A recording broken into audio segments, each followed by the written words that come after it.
Hey guys, welcome back to more Monster Sanctuary. If you're watching this later as a VOD, or you're joining me here for the stream tonight, I welcome you in.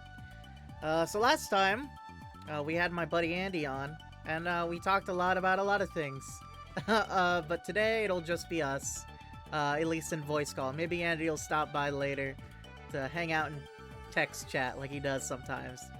We'll see. But right now, we are about to fight another boss monster. We beat our rival last time, Julia, in a pretty one-sided fight after we got our butt kicked the first time we fought her.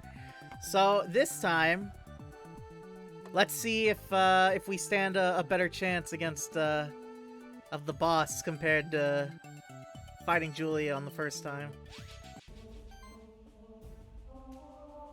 The Elder Gel. I do not know what that symbol it says it's weak to means. So I'm just gonna go with the go-to of Perseus. Then we'll go... Let's see, it resists water.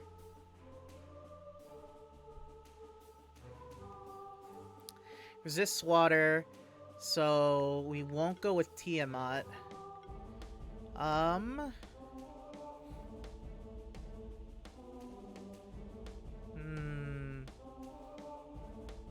It also uses water and wind.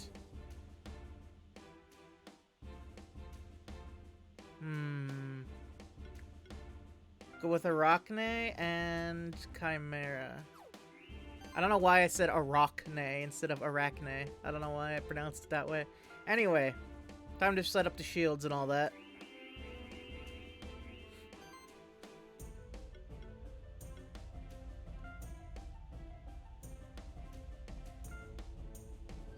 Alright, setting up the buffs. All that.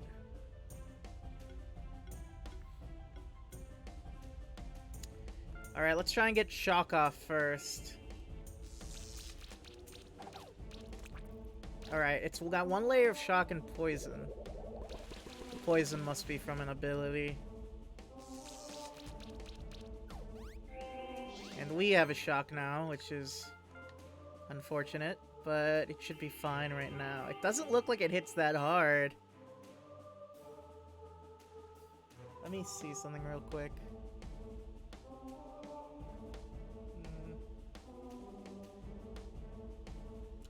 I hope the volume isn't too low on the game music. Honestly, it's hard for me to tell a lot of the time whether or not it's, you know, the game music is at an appropriate level or not.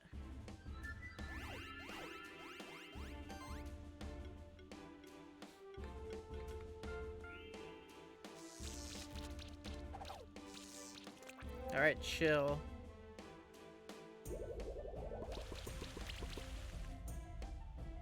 Thunderstorm. Now we all have shock. Oh, one of the shocks got removed. Okay. Shields again.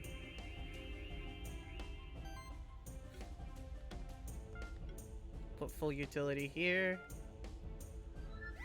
Hey Andy, how's it going, my mans? How are you?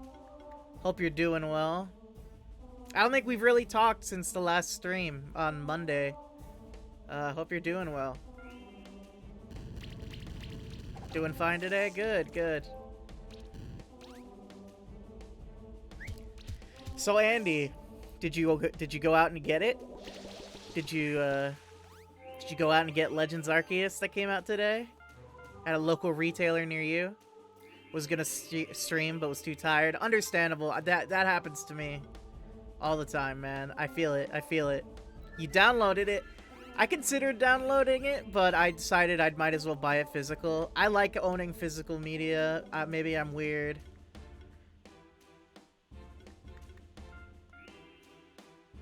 Gonna play some more of it later tonight. Alright. How far into it are you? Get owning physical media? Okay, good. Some people just don't, like, you know, get it. I think we've had this conversation, though. So, I know you get it.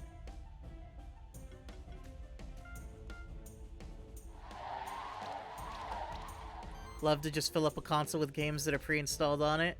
Hey, as long as nothing happens to the actual account. I mean, if it works, it works. Did the same with your 3DS. Yeah, I have like 20-something games downloaded onto my 3DS. They're all like retro title. Like 90% of those games are like retro virtual console stuff, but you know.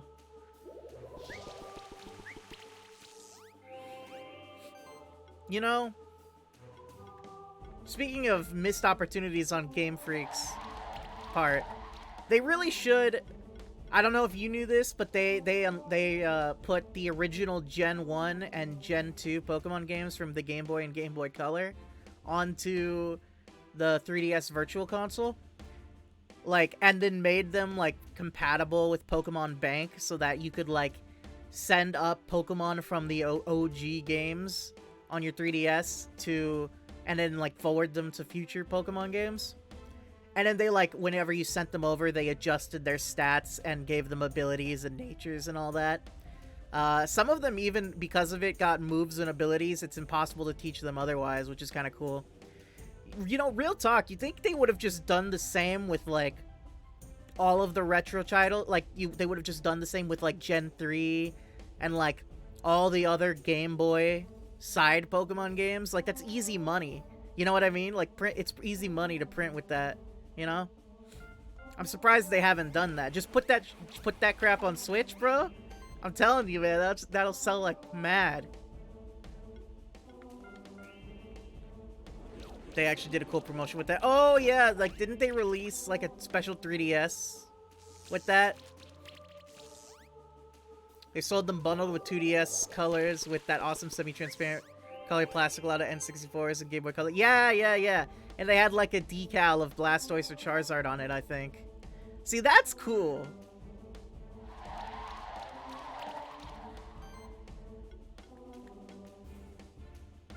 I've never had like a limited edition or like special version of like a console before, I don't think.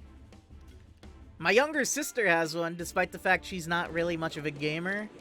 She really wanted Animal Crossing New Horizons this Christmas. So, my folks got her the Animal Crossing themed Switch, and I got her the Animal Crossing game itself. So, my sister, who isn't even that much of a gamer, she has a special edition console. I don't, though. I've never have. Irony.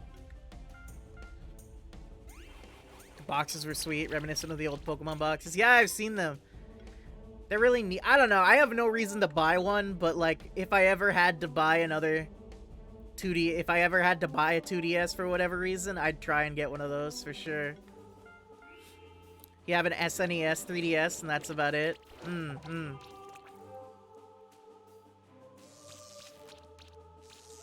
Oh, so you haven't touched Legends Arceus at all yet. I played it for like 4 hours.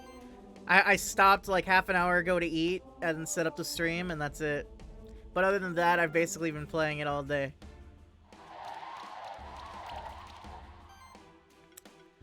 And so far, my thoughts are, I mean, it's already better than Sword and Shield 4 hours in. I'll give it that. I'm having more of a good time with it than I did with Sword and Shield. Well, most of Sword and Shield. Like, Sword and Shield, like, the end, like, the DLC stuff, that was, like, I enjoyed that more, but... Hey! Thank you for the subscription, Andy. I appreciate it. You have the honor of being the first subscriber to the channel. Everyone will look up to you from now on as the first subscriber. Forever #1. Based. Enjoy the emotes. I got them reworked by my papa. So I'm proud. I'm happy with them. I think they're pretty good. I think our personal favorite one is the one with the fire in the background, the angry emote. That's probably my favorite one. Yeah, yeah. The real shit Titus one with the red eyes. That one's also pretty good.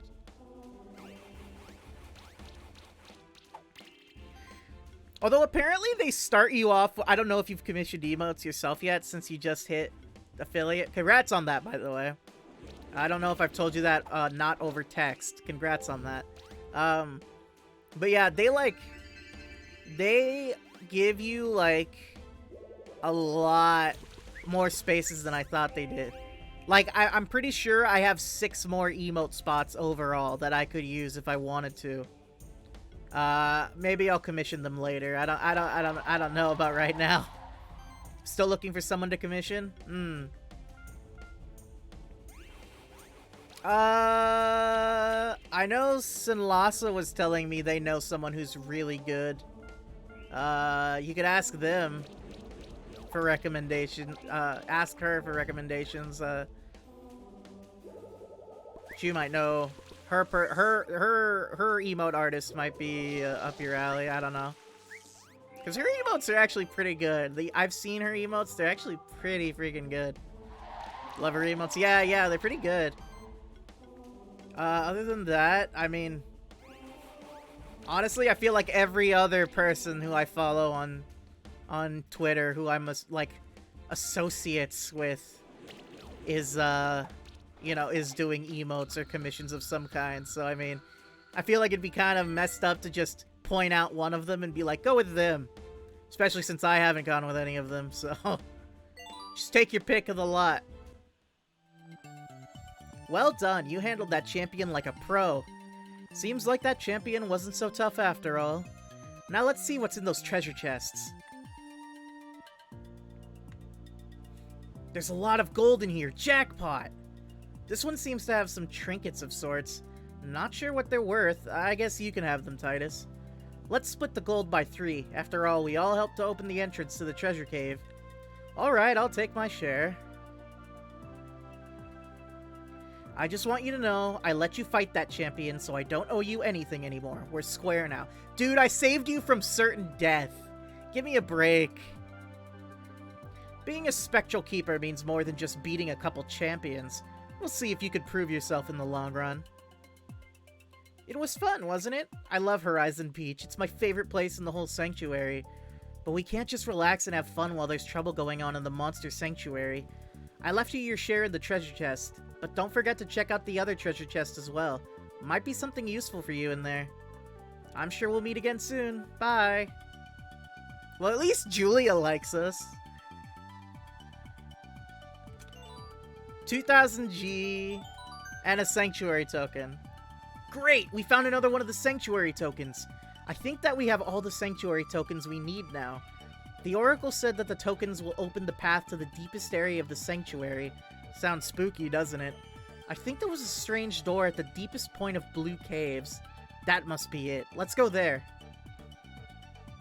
Oh, and I don't think it popped up on the stream screen, but I got an achievement for Dread Pirate Center, I think that says.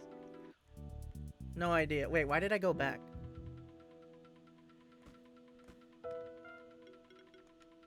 No, not you. But yeah, you know, honestly, I was hesitant about Legends Arceus, especially considering, you know, modern Game Freak. But honestly, I gotta say, it's like, it's not bad. It's like actually pretty fun so far. I mean, okay, let me be clear. Us shitting on it constantly probably didn't help either. True. Well, okay, let me be completely transparent. The graphics, like in terms of like graphical fidelity, like how high quality it all is, like, you know, like pop-in or like lagging and stuff like that. It's not great. I'm not gonna front with you, Chief, but Game Freak has never been great about that kinds of stuff when it's not pixels. So I'm not gonna front on that. It's not great. The worst being that there's like this weird glitch when you enter fights in areas where there's lots of grass on the ground. Like the grass will like twitch almost, like it'll flicker back and forth really fast, like it's glitching out. That in particular is really weird, I've noticed. But like graphic stuff aside, honestly, so far the story and gameplay is way better than Sword and Shield. And even though it has permanent, like, EXP share all on, I think they reworked it because it's not as bad as it used to be. Like, the higher level Pokemon you have, the, like, less... Like, the higher level Pokemon you have, the less experience lower level Pokemon give you, I think, overall. So you can grind for, like, what do they call them? Research? For research, missions and stuff like that, and not worry too much about being over leveled.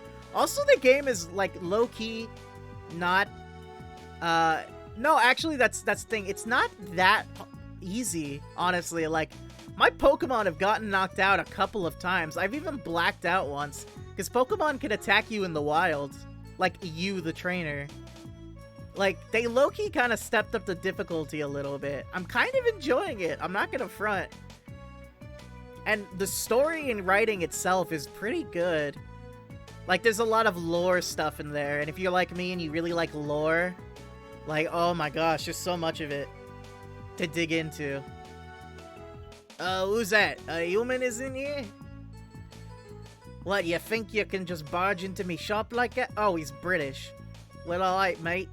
You're me first customer, in. Welcome to a first and only shop endorsed by an official Goblin Miners Union. What, you're wondering why I'm talking and all that? All of us goblins can talk, mate. You just never gone and tried talking to a goblin before, have you, mate? Listen, I don't do accents. I'm gonna stop doing this accent. Anyway, me merchandise is exclusive, mind you. I've only got one of each. So see anything you like, mate. Well, if there's only one of each, we might as well just buy them all. Well, we could sell stuff.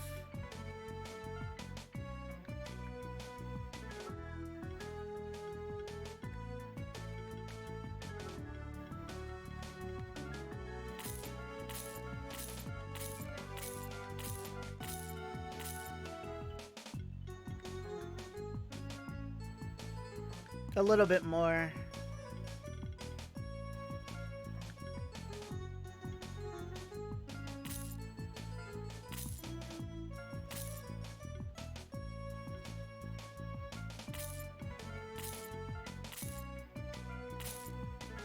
There we go. Anyways, yeah, I don't do accents. You done it, mate. You gone and bought out me entire stock. That means I gotta go back to a mines and get some new stock for me shop. Thanks, mate. Reminds me of, if anyone out there has ever played Dragon Quest VIII, your party member, Yangus. That's what the speech reminds me of. Yangus is so based. Yangus is the real MVP. What, genuinely one of the best party members in any RPG.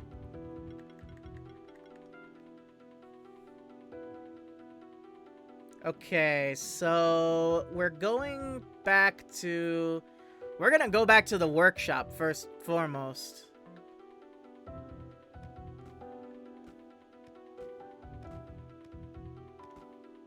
But yeah, Legends Arceus, it's not...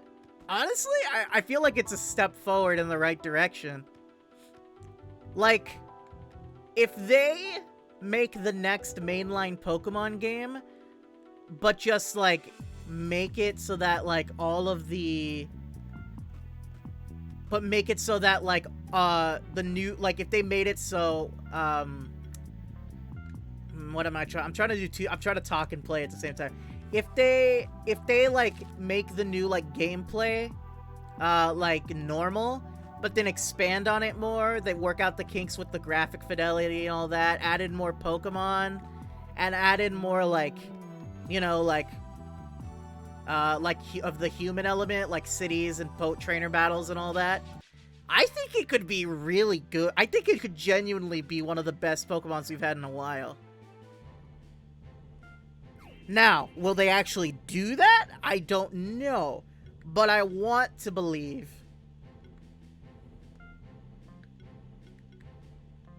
I'm running from this fight. I don't want to do this.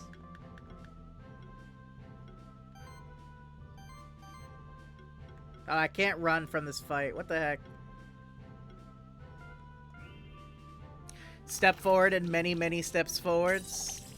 Just want to know what they'll actually reach there. You and me both, man. You and me both. I don't know. Here's hoping. Here's hoping. The part that bugs me is, like, most of the issues could be resolved if they just, like, took more time to make each game. Like, genuinely, if they gave them another year or two to work on this game, I think at least the graphics probably would have looked a lot better, which is my biggest complaint so far. But, like, that's the thing. Even if they want to do, like, great stuff, they kind of can't just because they're on the time limit. So, like, I don't know. I hope whoever's in charge of that, you know, starts giving them more time. Either that or gets more people on board so that they can do twice as much work in less time. They can certainly afford it.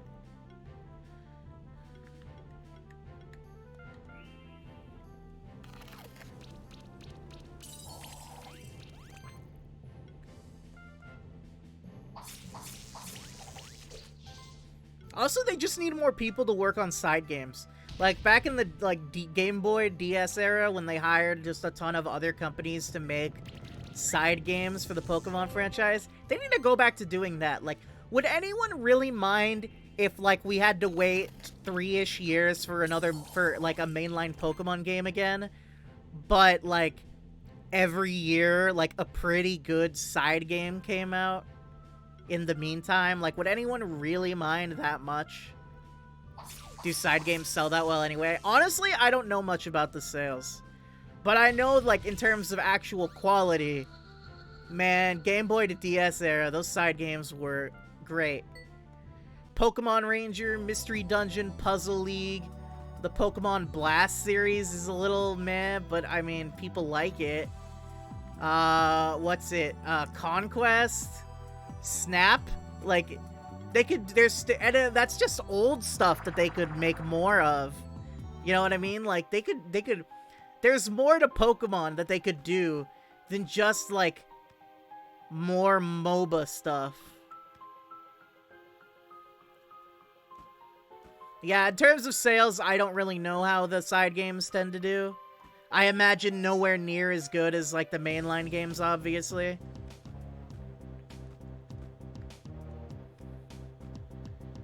I'm just saying, like, they could easily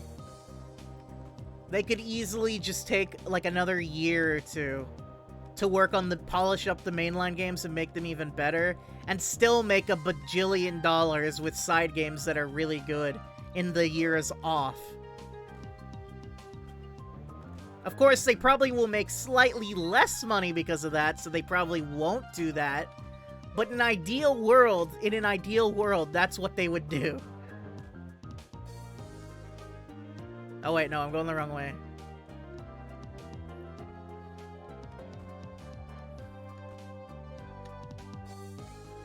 Bro, I would pay hundreds of dollars if it meant that I got to play a new, like a third entry that was good in, like, the GameCube duology. Like, if they made another entry into that series, like, for Switch, oh my god, I would genuinely pay a lot of money just for the chance to play it. Assuming it was good. Of course, you know. If it's bad, then I wouldn't. But you know what I mean. In this hypothetical, it would be good.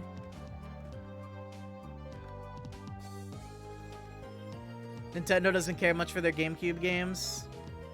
Hey, I mean, technically Animal Crossing was a GameCube game, at least in most of the world, to start with. And now that's one of their biggest money makers, so... Also Melee. Although they kind of hate Melee, so never mind. Never mind on that one, I guess. Still waiting for Prime 4. Hey, it's coming! At least it's coming. And we got Dread in the meantime, so that was nice. Honestly, Metroid fans are eating better in the last few years than they have in in like decades. Good for Metroid fans. I mean, I consider myself a fan of the Metroid games, but I feel I wouldn't call myself a Metroid fan, you know what I mean? Like, I'm not like I wouldn't, in the same way I'd call myself a Pokemon or Zelda fan. I don't know if I'd call myself a Metroid fan. Well done, Keeper. I'm happy to know that I can count on the support of the Monster Sanctuary.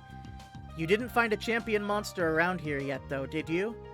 There's gotta be one somewhere around here. I know Marduk wouldn't leave this place unguarded. So let's press on, but also be on your guard. Whatever you say, bro. Wonder what other M fans are? Technically, they're Metroid fans. They are counted amongst the group, despite the protests of the rest of the Metroid fandom. It's like saying technically Gen 1ers are still Pokemon fans. I don't care much for their opinion, but they're still technically Pokemon fans.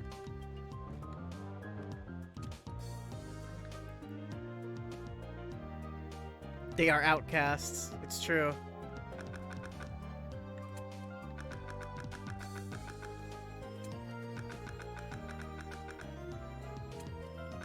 What is this?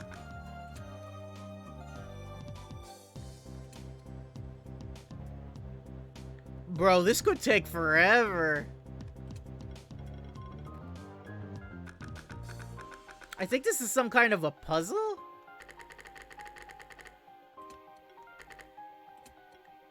Well, you know, the good thing is we can just go through all the options. It won't take that long. Hey, have you ever played a Fire Emblem, Andy? I think I've asked you this before. But I might as well ask again, I guess. Nah, you haven't? How do you feel about tactics games and or waifus?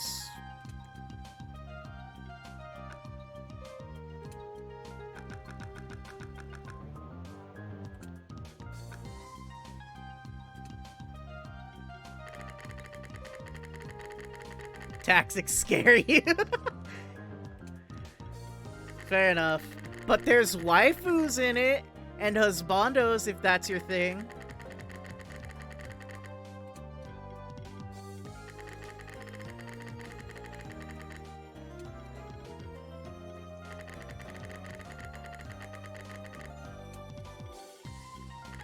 Look, if you ever decide to try a Fire Emblem game, just play Three Houses on the Switch. It's good.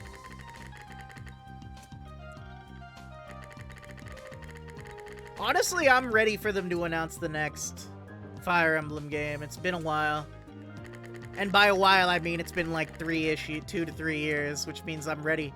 I'm ready for the next one.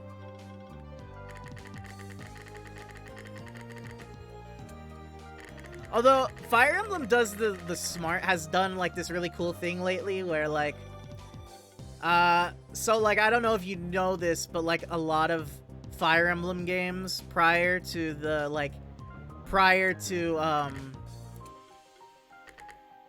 lot of the Fire Emblem games before the Game Boy era just have never, the Game Boy Advanced GameCube era, never made it outside of Japan.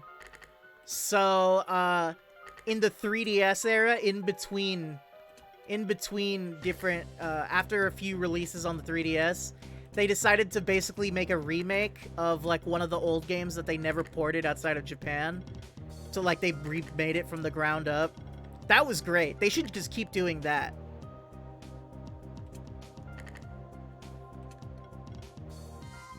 That way, like, eventually all the games will be released outside of Japan. Just need a Halo-esque SVS game where your player character is your waifu husbando. Oh yeah, Halo Tactics, baby. That's what we're looking for.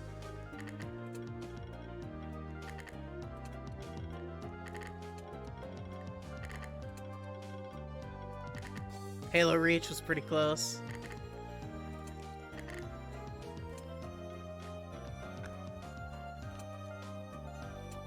Those female Spartans. Aren't they all, like, just covered in full body armor the whole time? It's not really much room for fan service outside Cortana in that series, is there?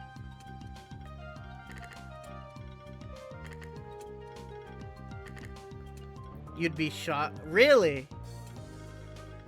Huh.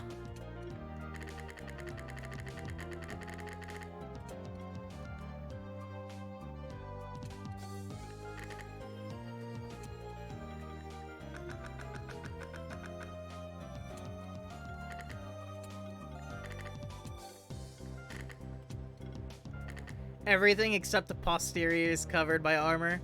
Otherwise, they all wear those black bodysuits underneath. Why would that not be... Why would that be left exposed? Why?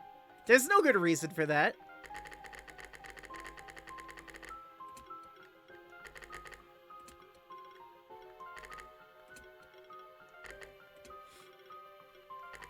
Locomotion. Uh-huh. Yeah.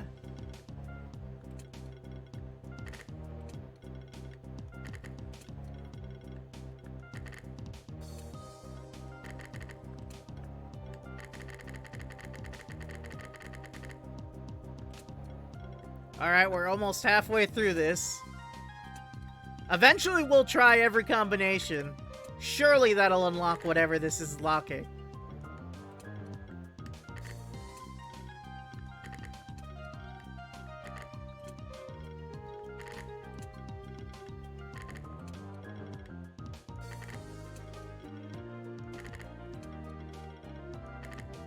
Onward to 6.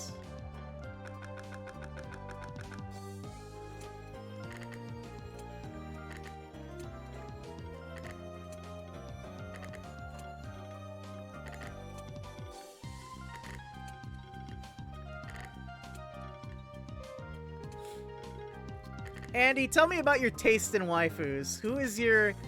Like, name off some of your waifus. Let me judge your taste in fictional women. Let old Titus be the judge of that.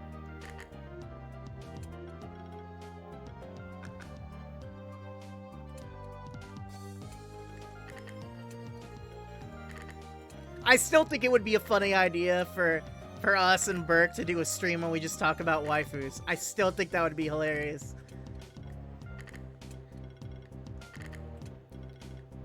And then we could just have a rare say-so Titus moment, but for a whole stream.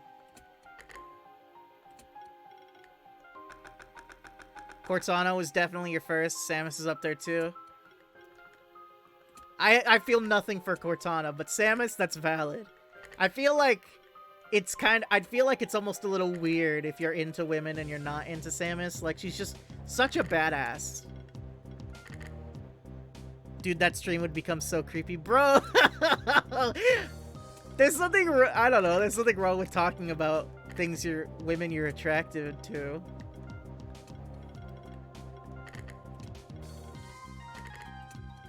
Besides, I'm not saying we're gonna be, like, super, like, horny or anything. Or, like, explicit. There's something wrong. I'm just saying we would talk about, you know, the types of fictional characters we're attracted to. I don't think there's anything wrong with that.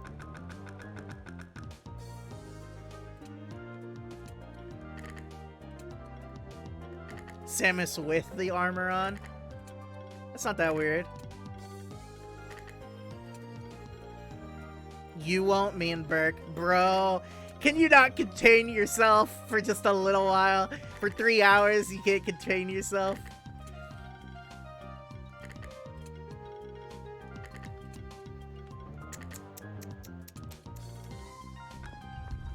Oh, I got it! See, all you gotta do is try every combination. And a room I can't get into. That's wonderful. Great. Well, I guess I'll have to come back there at some point. Anyway, we have to fight this boss.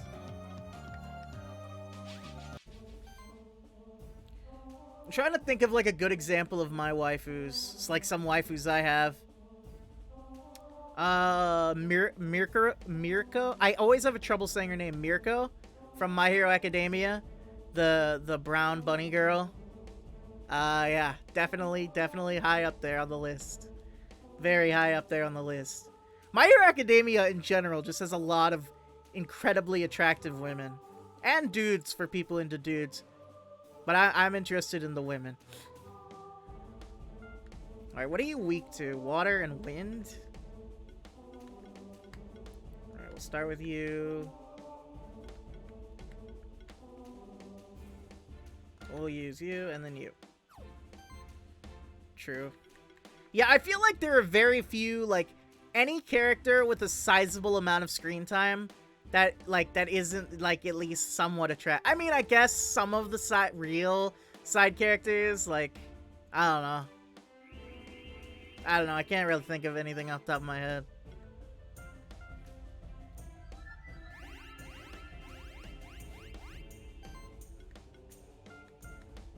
The invisible chick from AHA has her own following.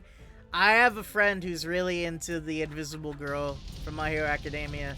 I don't get it. Like, she's literally invisible. That's kind of the joke. I mean, whatever. I don't really care. It's just kind of funny to me.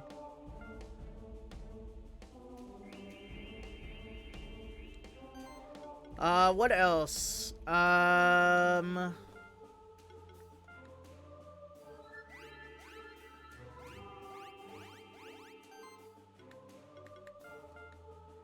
Trying to think of what other waifus I have. Just, like, a ton of women from Pokemon, dude. Just a ton of women from Pokemon.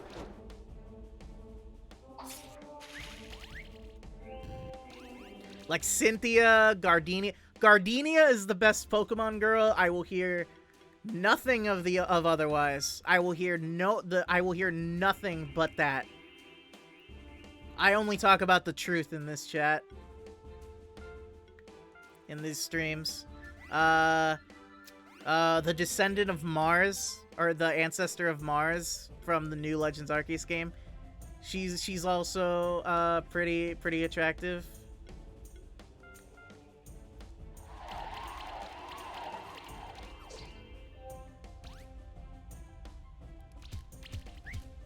This guy hits hard.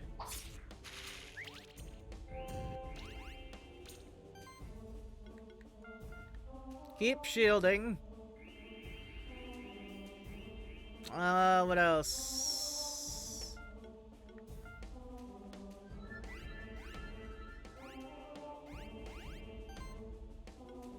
Oh, I think I already used it on him. I'm an idiot.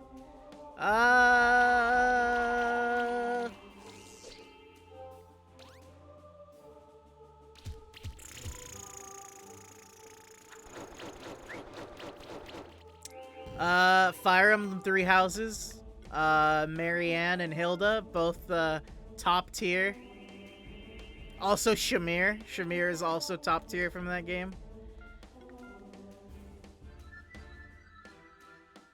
Oh, did I already use it? Okay, well. So Silene is Cyrus's ancestor? Yeah. I mean, I don't know if they directly say it, but it's pretty obvious.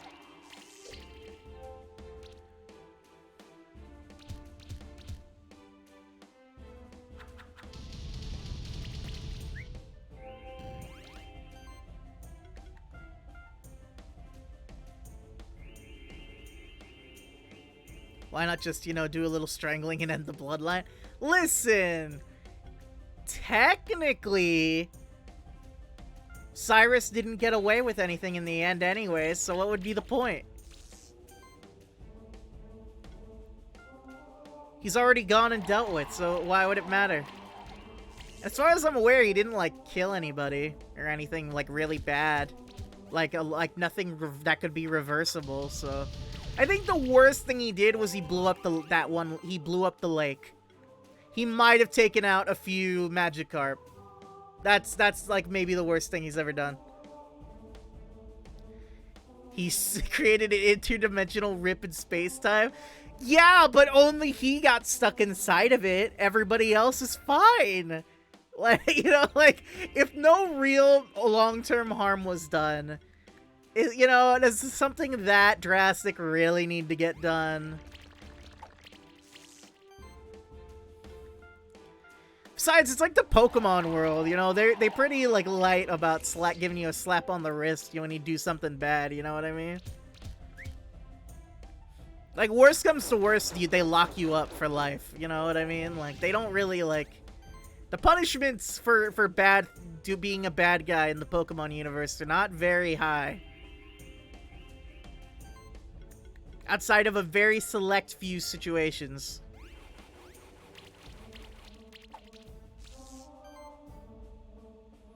Like, there are only small-time cops in the Pokemon world.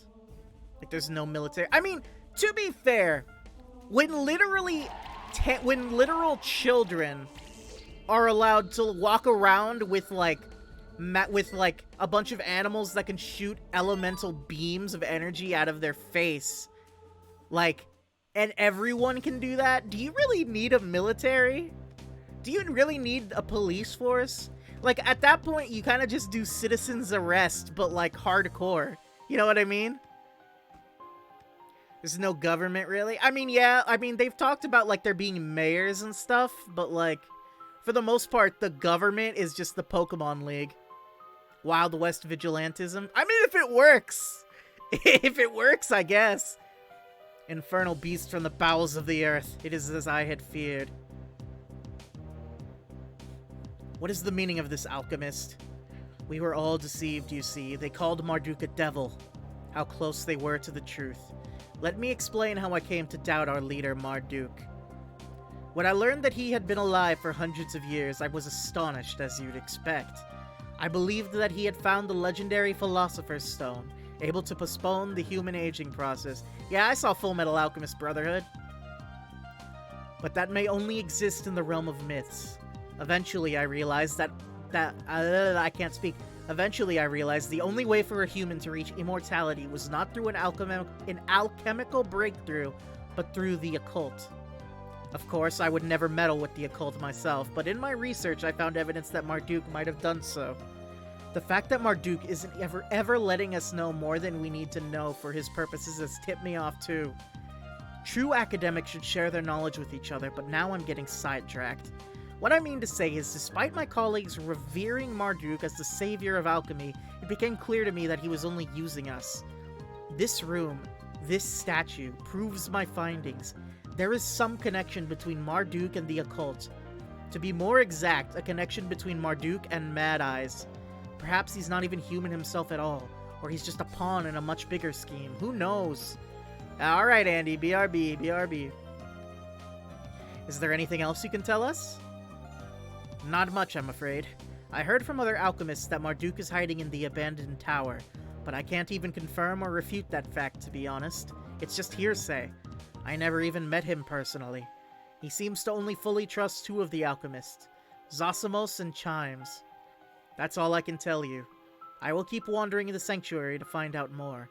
If I find anything else, I'll let you know. Check in with your familiar once in a while. They'll keep you in the know, I'm sure. I got an achievement, All-Seeing Mad Eye. What's this do? Oh, waka waka.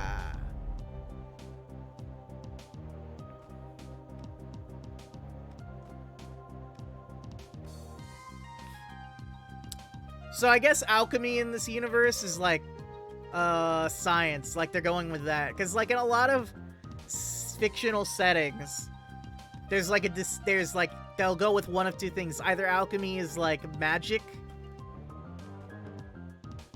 with like science flavor text over it, or it's the opposite. So I guess in this universe it's the former, or it's the latter rather. I guess alchemy counts as a science, a real science in this universe.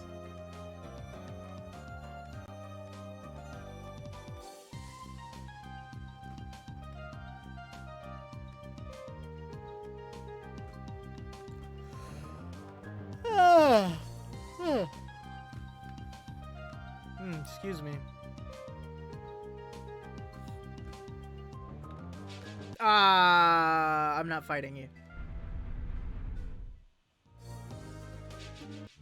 Damn it. Alright, well, I guess I'm fighting.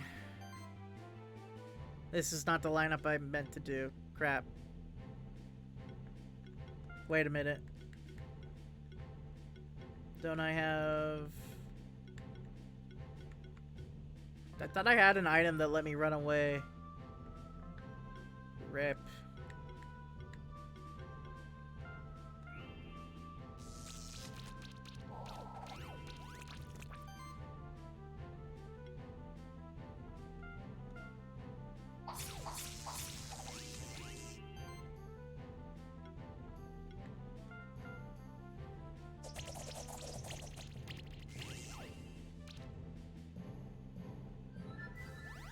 Quicken.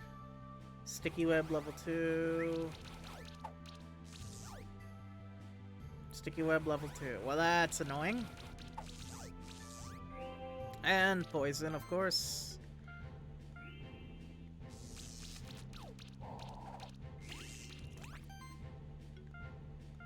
Lightning slash. You're done.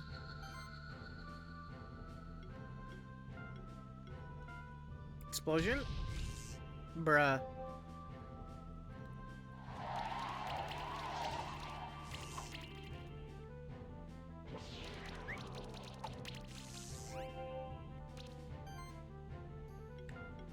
Alright, we're taking out the back one next.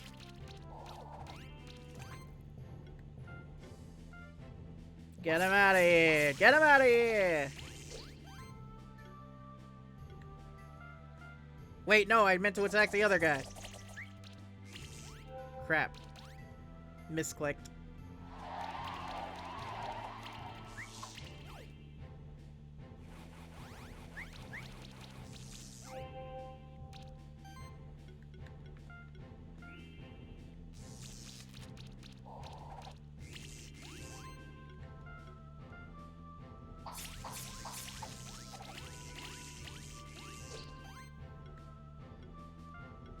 And there.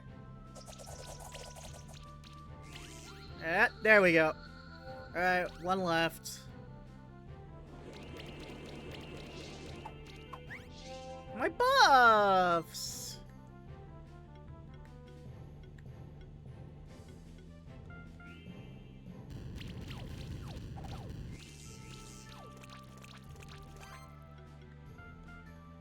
Fiery stabs. Alright, good. He's got a lot of bleeding on. Explosion. There we go. That's a lot of damage.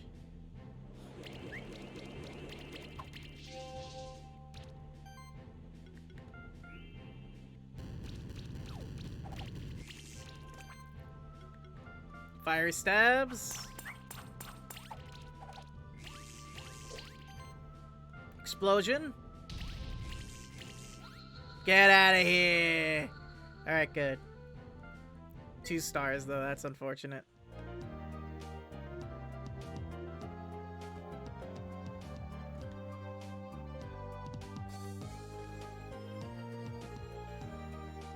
Okay, down and to the right. Almost landed in another battle there.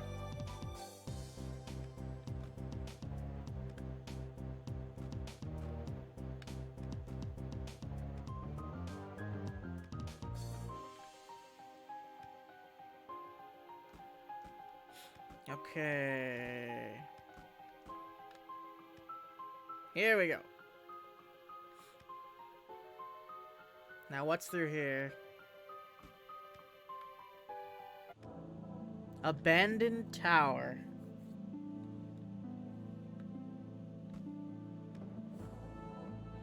That seems to be quite a thick wall. This must be the entrance to the abandoned tower.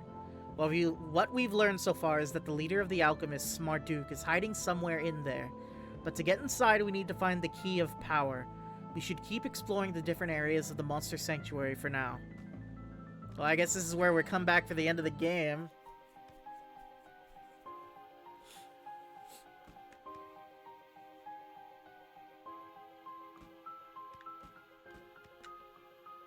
Okay, so I believe we go here then. The doorway is somewhere in the blue cave, so we just gotta find it.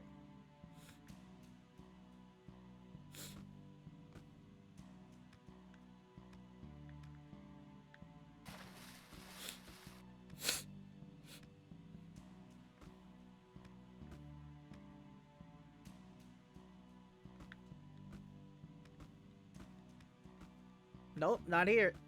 Maybe it's the one below us?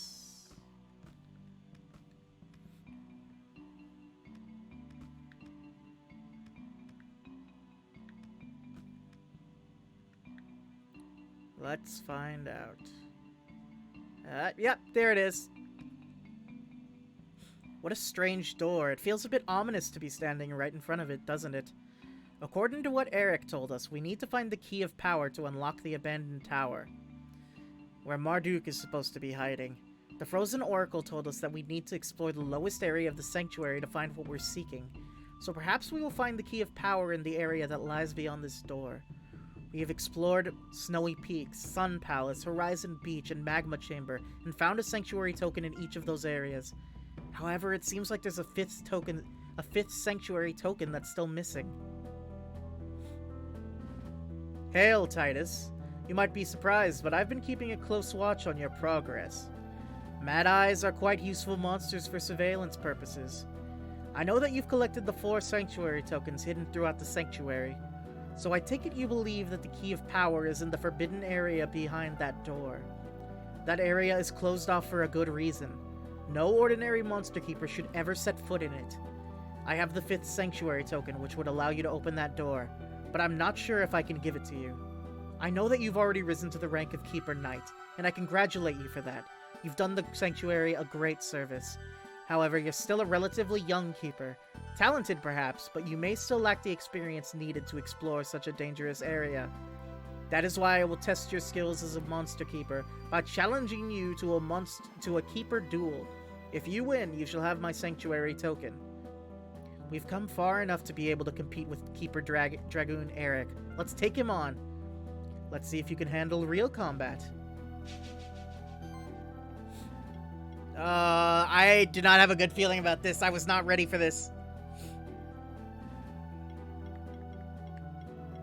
Alright, first things first, we're putting Perseus in at the front for shields.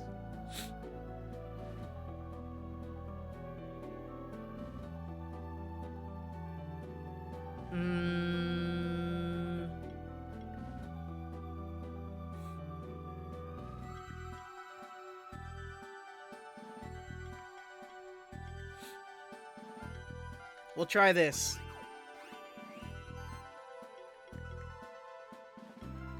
Shields.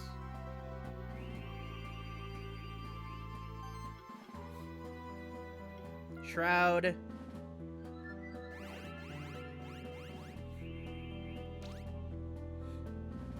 Miracle level 3. That's not good. Aqua Blast level 5. That's a lot of damage. Explosion. Oh, dale. Shields.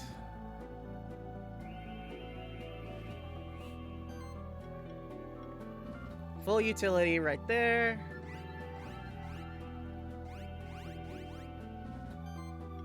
And dragon skin. I'm back. Hello, Andy. Welcome back. We have to fight this boss fight to get the last token so we can continue with the game. They're testing me to see if I'm worthy of it. Anything fun happened since I left? We learned that the villain is using occult magic to keep himself alive forever or something like that. We learned that apparently in this game, alchemy is considered science, not magic. So it's Full Metal Alchemist rules.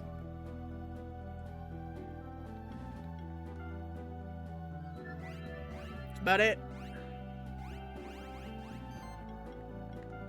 Quicken. But yeah, now we have to fight this guy so we can prove that we're worthy, so that he'll trust us to go to the second to last area to get the thing to get to the boss, the final boss. I think that's about it.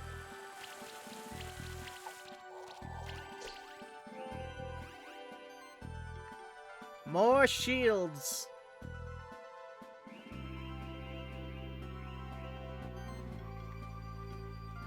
Full utility back here.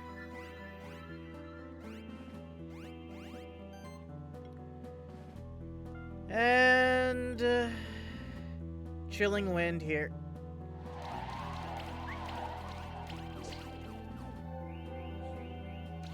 Now I just gotta keep my shields up and take this guy out. Explosive Blast. Aqua Blast level 5. Man, they know my shield guy is my shield guy. They're aiming hard for him. Shields. Slime Volley. Let's try and get some poison off. Only on one of them. That's unfortunate. Chilling Wind. One down. Full utility, level 2. Okay. Claws level 4, that's fine. Oh crap, I gotta burn. Aqua Blast. Okay. Shields up.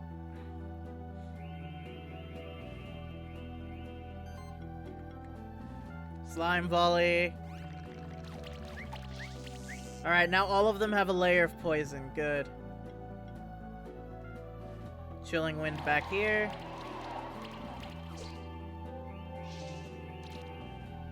One of his debuffs is gone.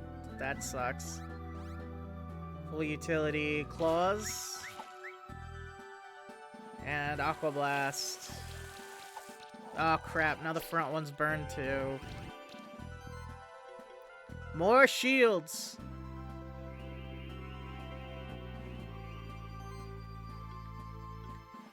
Sticky Web.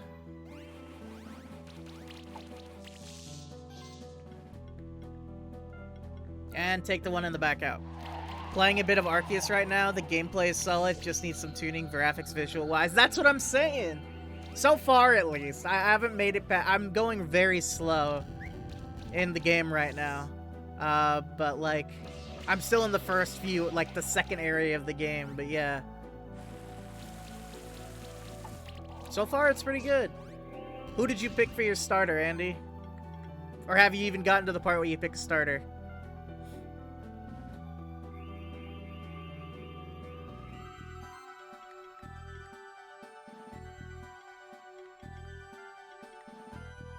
Cyndaquil? I also picked Cyndaquil. Watch Burke also pick Cyndaquil. That's a lot of damage. I just think he's neat. Yeah, Cyndaquil's pretty. I like Cyndaquil more than Oshawott for sure. I do like Rowlet, but not as much as a lot of people. Honestly, I probably like Cyndaquil more than Rowlet.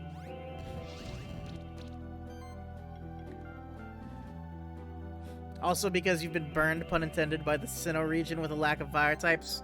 Fair. Fair.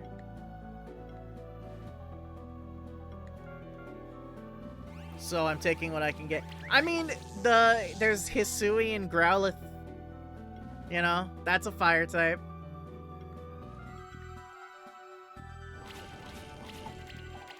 Oh, baby, a single. One attack is all it took to take that guy out. That's based.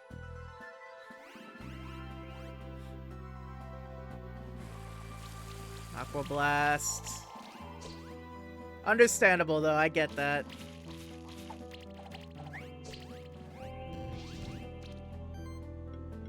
Alright, Shield. Hot take, I think more often than not, the water starter is the weakest of all the starters.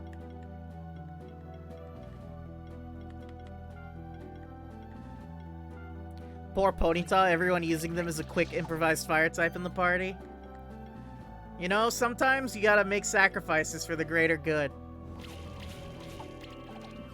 That's Ponyta's lot in life. It has a duty to serve. A mission to fulfill.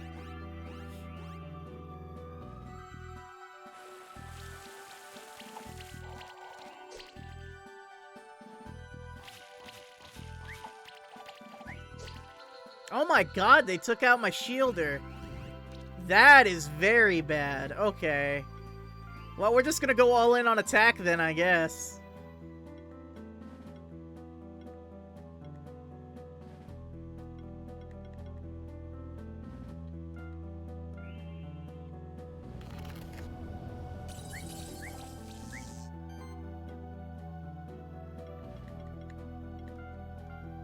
Sticky web.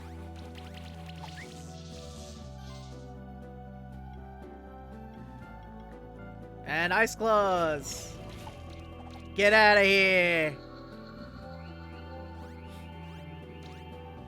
Alright, only 2 mons left. We can do this. Aqua Blast level 3, that's fine.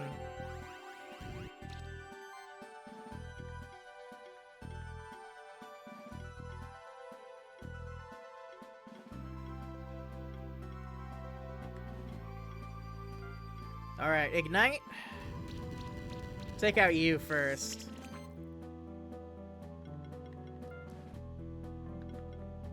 More sticky webs.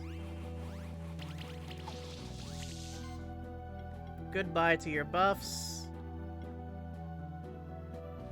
Ice claws. Oh, okay, no.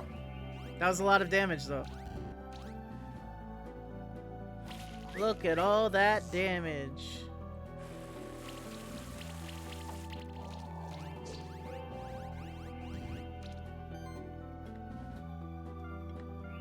Voltage.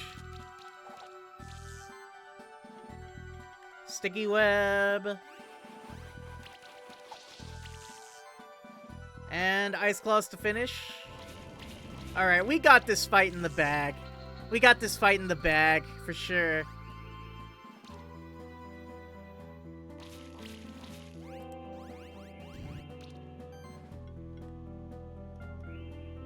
Alright, now we just gotta hammer at it. In other news, it's nice having a Wii. Oh, that's right, you said you got a Wii. What have you been playing on it? Oh, you've been playing the Metroid Prime trilogy, right? I don't have a small brain and a bad memory. I don't know what you're talking about. Alright, we crushed that. You have become a very capable monster keeper in a short span of time. Who knows what potential you have? I shall keep a close eye on you in the future. But for now, here is the Sanctuary token, as promised. Nice. We did it! So now we have all of the Sanctuary tokens and we can finally uncover this forbidden area.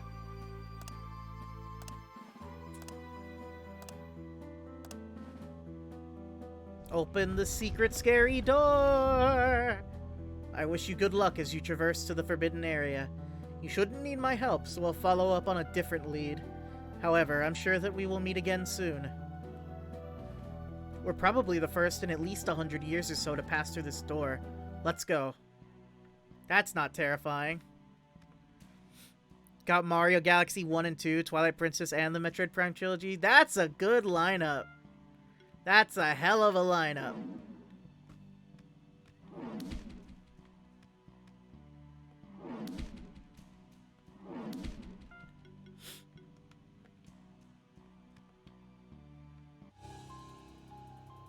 Underworld.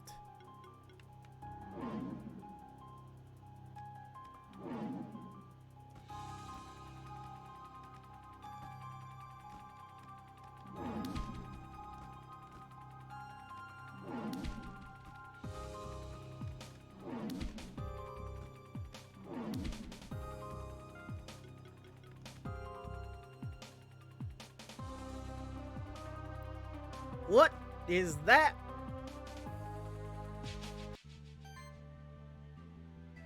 Mega Rock and 2 of the spiders. I apologize for the yawn. I am very tired today. Very sleepy. Find it funny how Prime Trilogy was $50 when it released. That's just video games, man. That's just retro collecting. I'm still surprised you paid as much as you did for that. Right, fiery stabs.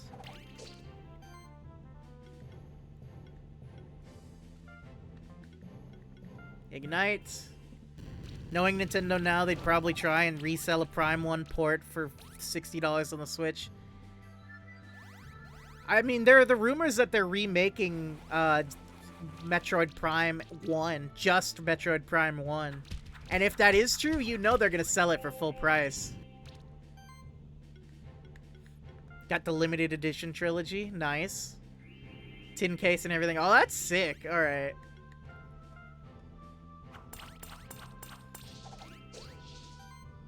Gotta guard that thing like a sacred treasure.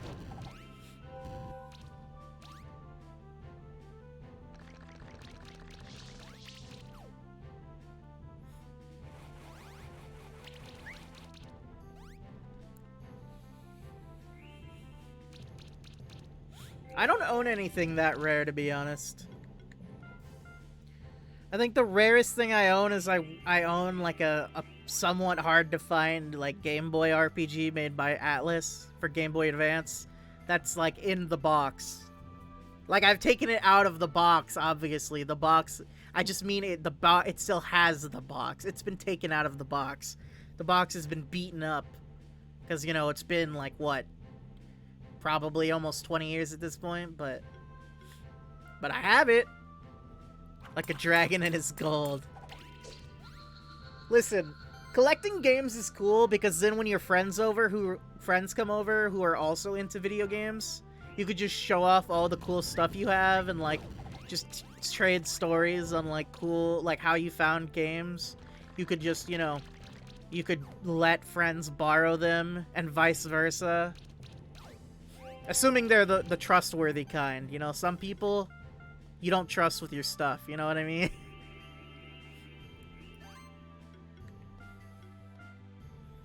There's some people who will be like, can I borrow that? And then you'll never see it again.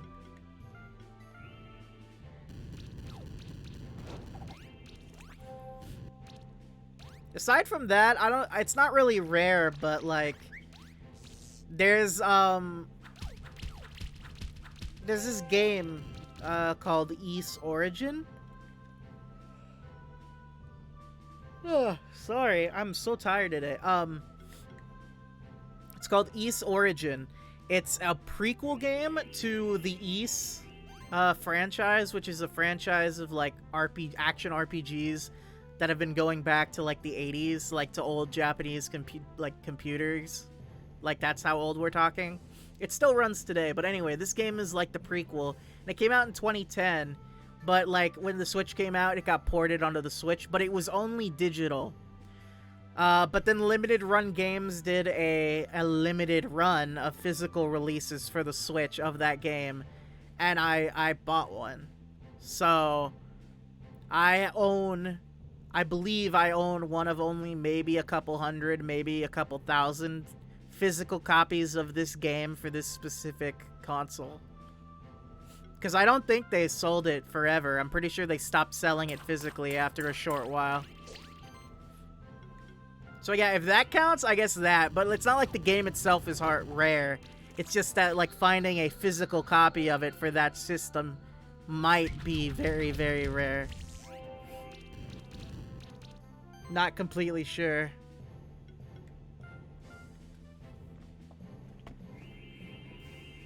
Which, by the way, you can know nothing about Ys. I would recommend to anyone out there to play Ys Origin. It's a really, really good game.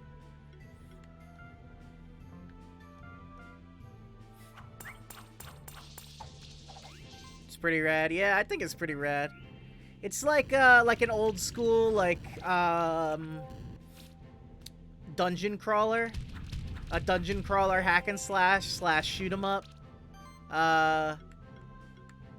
It's pretty good. And, like, the story, like, you don't need to know the story of the other Ys games to understand it, since it's like, basically telling the story before the very first story in the series.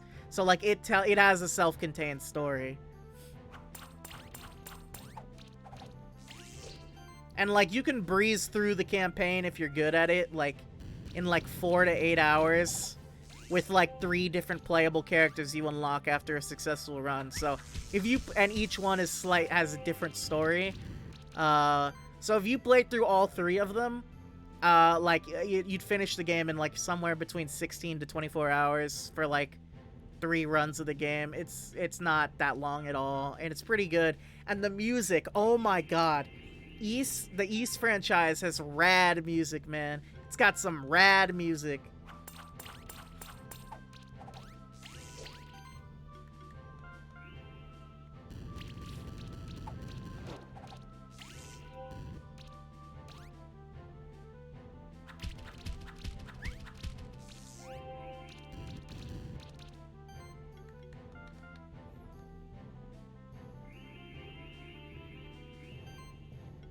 Fire steps. Ignite.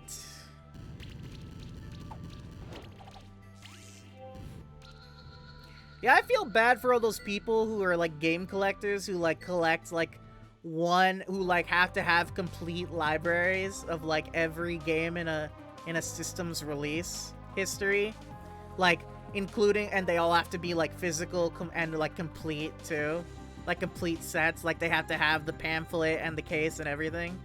That would be insanity, especially if you're collecting for a modern system.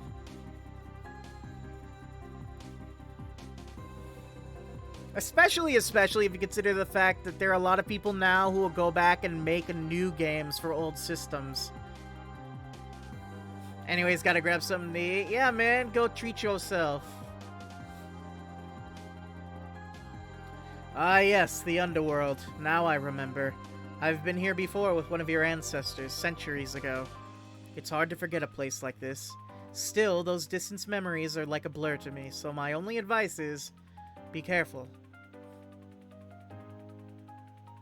Leonard? Julia? What are you doing here? I could ask the same of you. How did you get inside here? See you, Titus. Might stop back in later if you're still streaming. Alright, Andy. Take care. Good to have you here.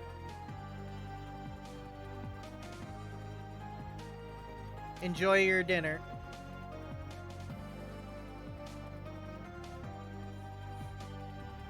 I need a drink of water.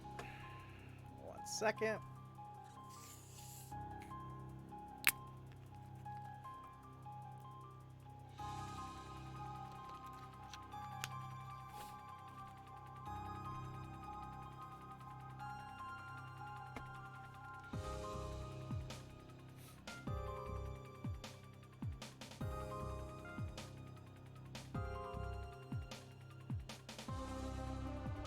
If I had known that those tokens were important, I would have gotten them ages ago. Anyway, Eric actually let us know about everything, that you opened that door and that the key of power might be here. So it only made sense for us to come here as well. I don't know about Will, though. Maybe Eric's message didn't reach him? Never mind him, the 3 of us should be able to find that key. Perhaps we shall make it a contest. Whoever finds the key of power first is the winner. Why does everything have to be a competition with you?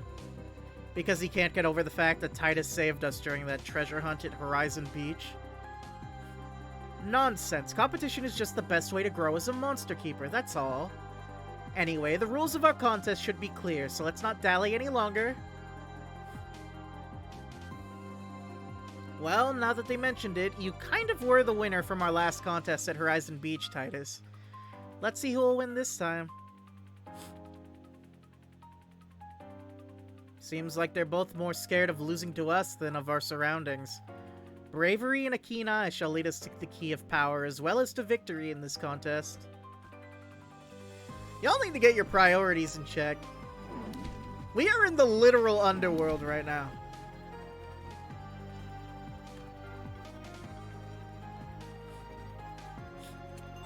These guys like, want to play a game?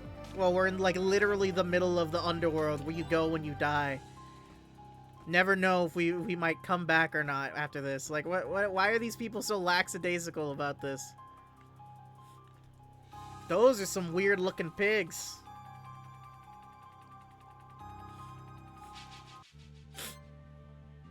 My allergies are not cooperating with me today.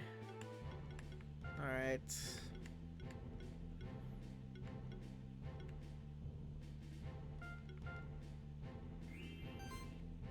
Alright, shields.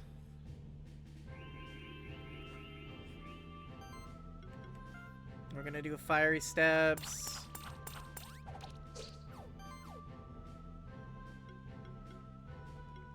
And arcane bolt.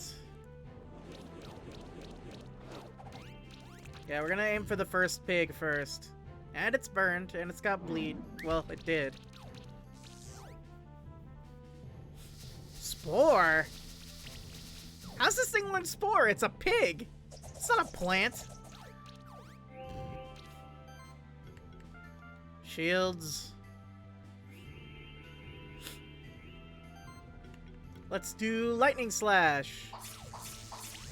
Alright, shocks up to 3, that's good. And more arcane bolt.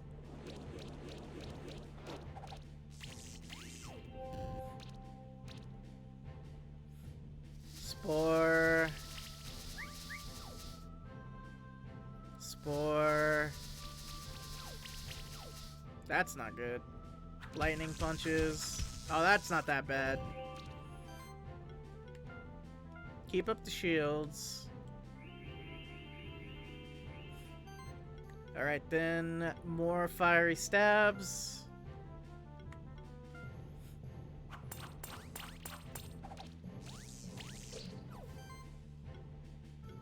And another arcane bolt. Just gotta keep it up. Next turn, that one should be gone. Ah, of course. Never mind. I spoke too soon.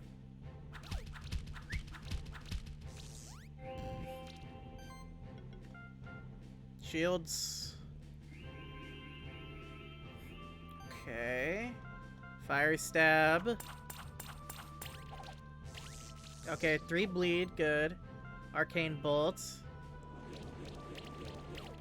Yeah. Can the bleed and the burn do it?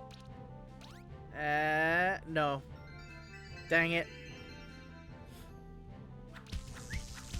Well, we're getting closer. Spore cloud.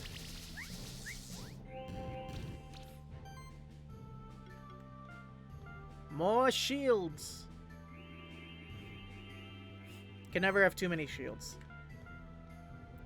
I genuinely, if you ever watch this, the few players, the few viewers who were here like a few streams back, who made a bunch of recommendations to me about like monsters for this game, you guys are the real ones. Like, I never knew any of that.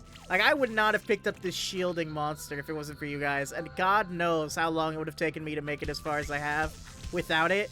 So genuinely, thank you. If you ever see this stream as like a VOD later, or maybe you're watching right now and I just don't realize, thank you. Seriously. Alright, fiery stabs.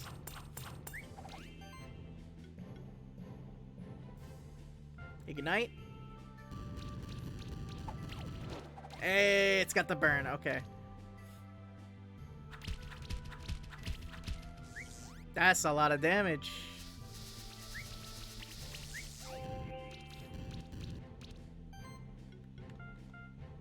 Shields. Lightning slash. 2 debuffs, or 2 buffs gone, rather. Freeze. Alright, cool. We got a shock and a chill.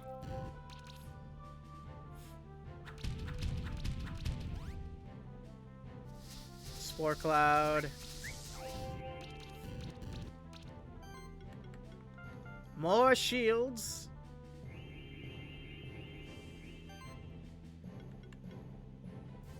Lightning slash. Try and stack the shocks.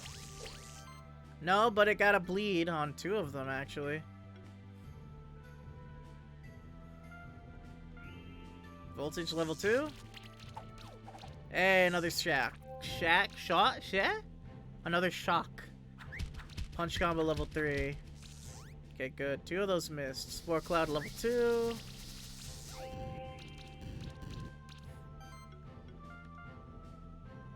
Keep the shields up. Lightning slash. Hey, there we go. All its buffs are gone, and now it's got shock 3. Good. Arcane Bolt.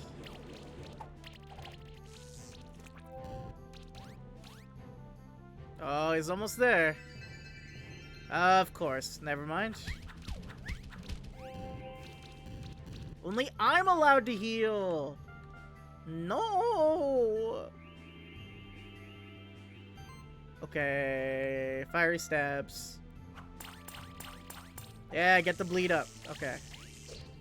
That's a lot of bleed damage. Ignite.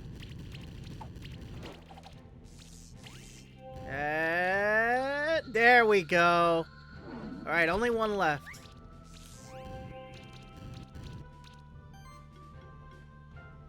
We'll put Arcane Shield there.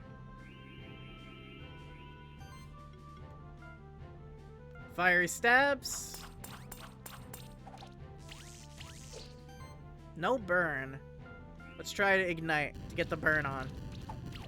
There we go.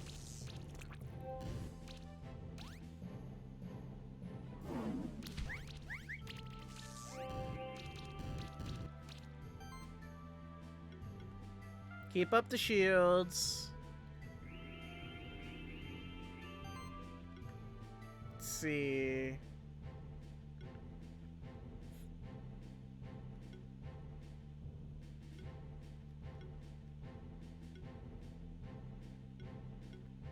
I think Fiery Stabs has a slightly higher chance of dealing bleed, so we'll go with that.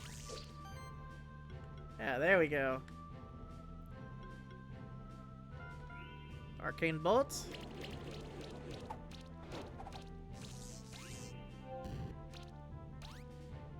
There we go. Spore Cloud.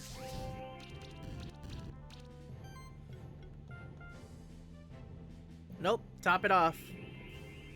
No damage for you. More Fiery Stabs. Arcane Bolt. Alright, we're almost there. We just gotta keep chipping away.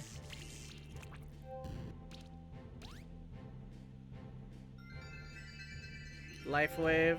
You're only prolonging the inevitable. Shields.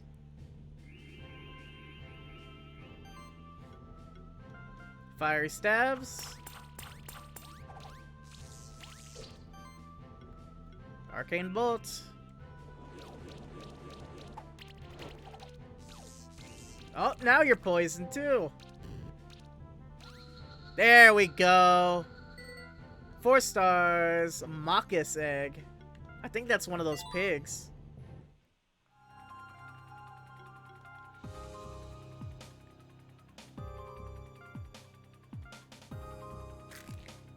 Yep.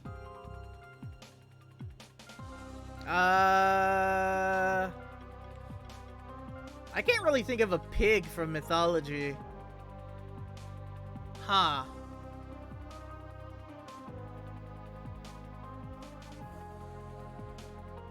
Let me think.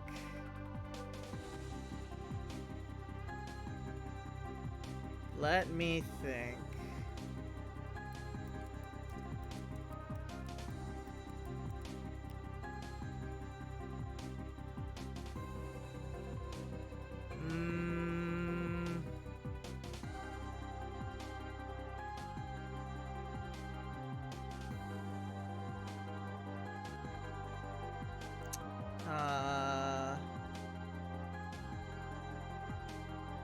Oh, that's funny. Okay, so apparently its name, Mokus, is itself a deity. It's the name of a Celtic deity, apparently. That's funny.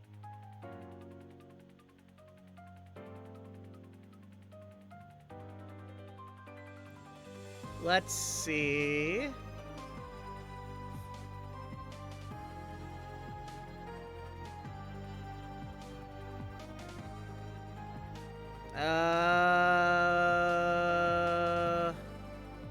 Yeah, I can't really think of anything, to be honest.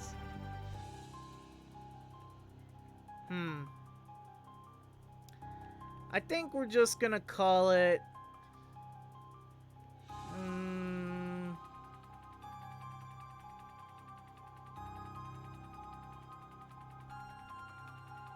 You know what? I'm just gonna go ahead and break the naming convention. I think I have to. No, you know what? We'll call it Etruscan. After the Etruscan boar. That's the closest I can think of. I think that's a thing. I could very easily be wrong.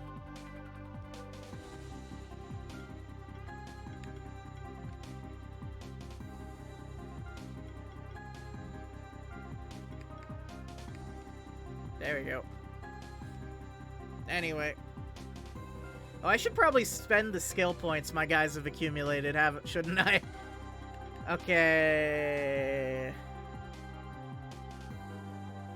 Magic plus. Mana and mana regeneration values from equipment increased by 25%.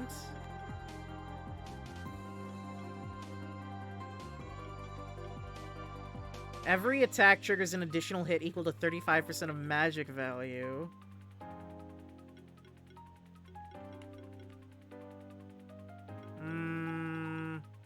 Yeah, we'll go with this. That's good.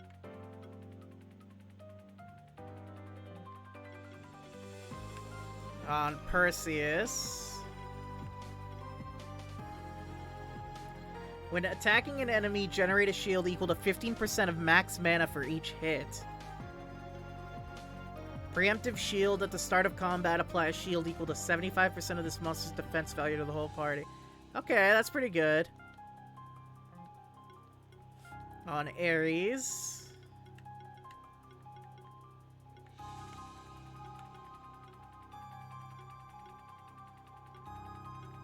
We'll get Lightning Slash level 5. And,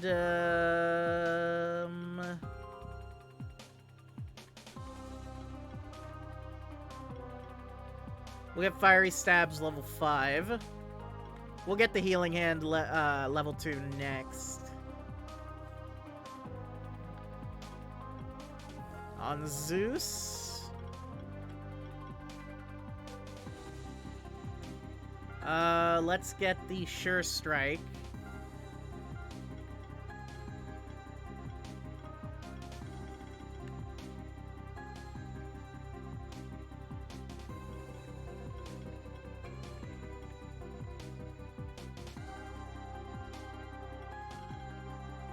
And we're gonna buff up Explosion level 4.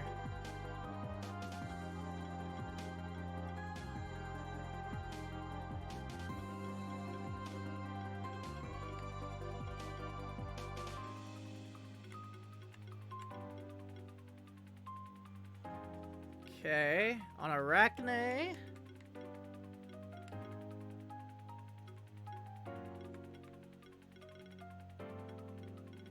Let's see.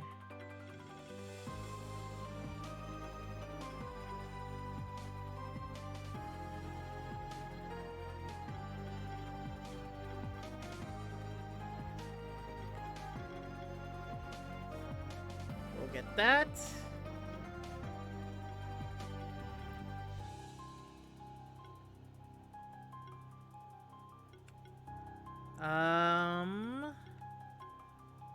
We'll also get you, in case we want a single target.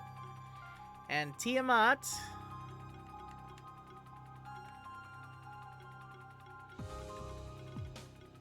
Let's see. Crit up.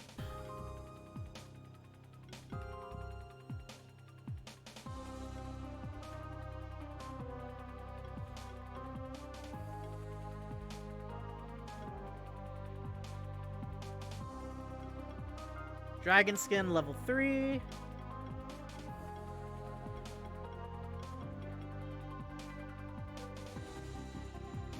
Alright, looks good so far.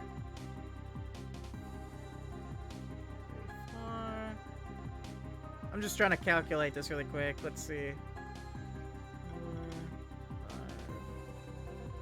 5, 6, 7.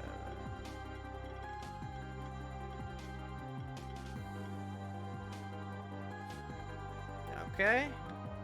That looks good for now. Let's continue on.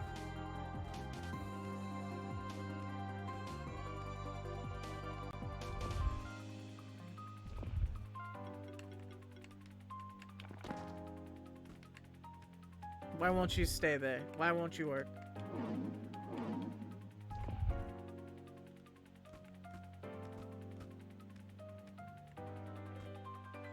Well, I guess I can't go through there.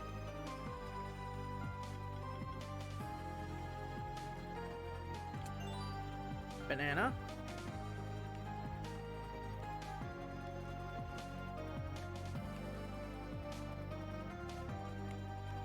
What is that thing? An Arachlich. Okay, interesting.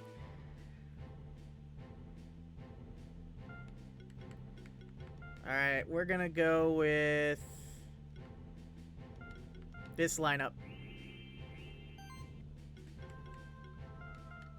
Okay, start by shielding like usual. We'll do the dragon skin.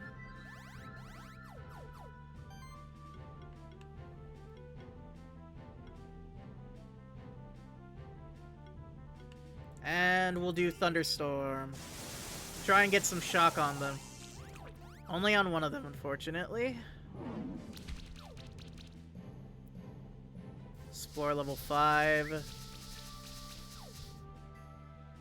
Ice Bolt level 5. That was pretty good.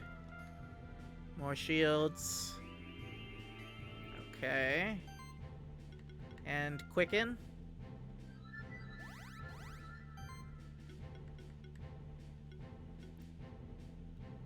Thunderstorm. Let's try and get a shock on the other two.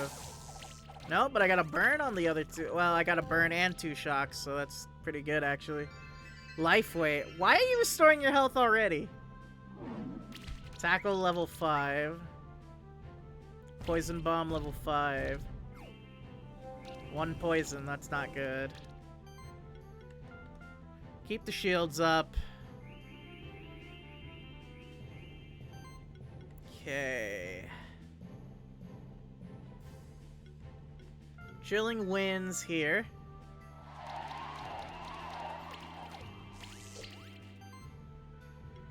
Alright, let's try and get some burns on them. Here. Chill and a burn, good. Tackle level 5. Spore Cloud. Okay, Poison Bomb. Okay, so far we're doing okay. Just gotta keep the shields up.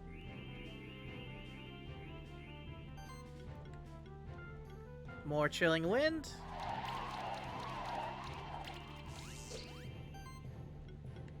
And an Ignite here. Eh, there's the burn, okay.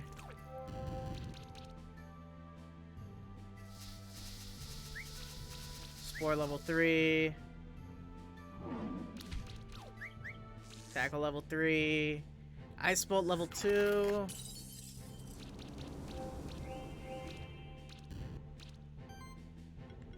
Shields up.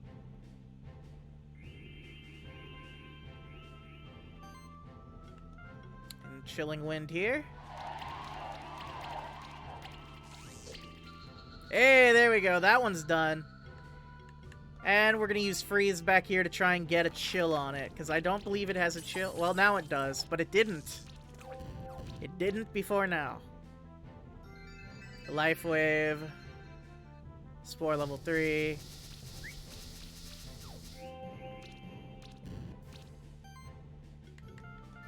Alright. Top off.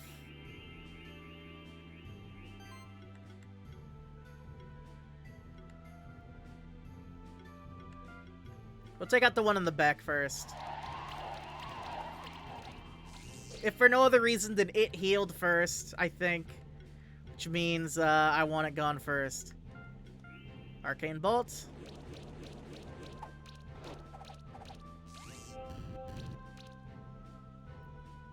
Life Wave. Spore level 2. Unless they both use Life Wave every time, I think we should get this eventually. It's just a matter of time. Your boy Titus can wait. Your boy can wait. Chilling Wind again. Arcane. Oh! I misclicked like a fool, like a nonce. Like a hadass. There's the Life Wave.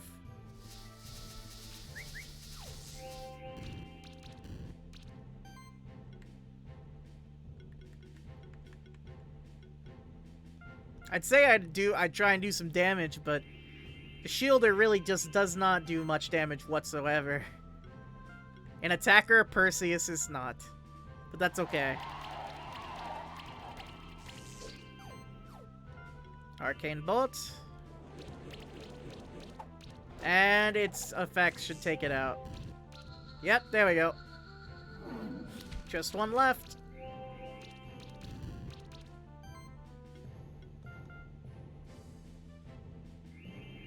Alright, keep the shields up. Chilling Wind. Oh, it's got 2 more levels of chill. Good. And Arcane Bolt. Oh, and it's poison now. Good.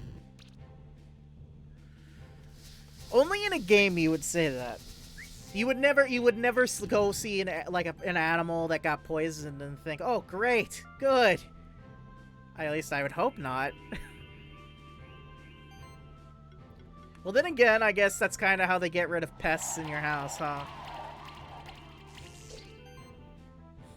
I don't know. The museum that I totally do not squat in the basement of.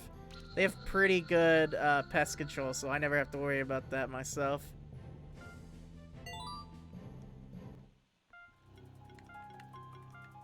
Alright, Arachne, we're gonna boost up your Sticky Threads level 3. And let's get this open.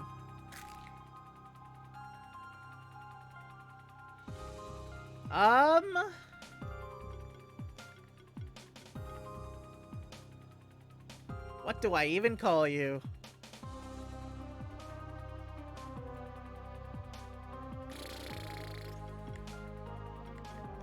I have literally run out of ideas, so we're just gonna call you Loki.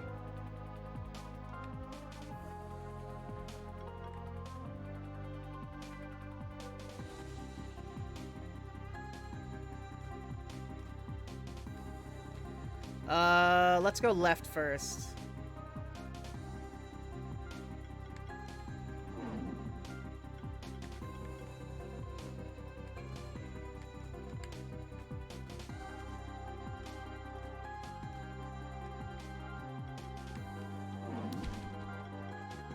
Gotta raise that somehow, I guess.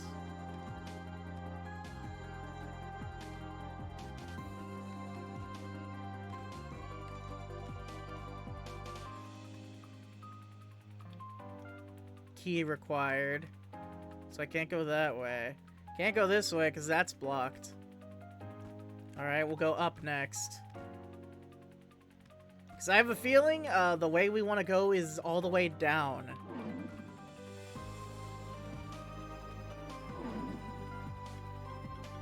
Aha. Okay, I guess we go down. Nowhere else we can go. We'll go to the left. Or not. We could not. We could also just not. That's fine too.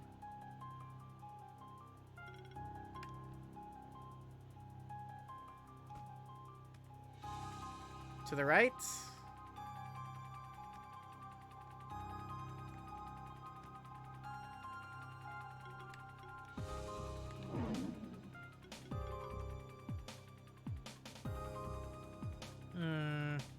Big empty room. I don't trust it. Or you know what? I bet you have to yeah, I have to fly to get there. To wherever the exit is. Oh, I see.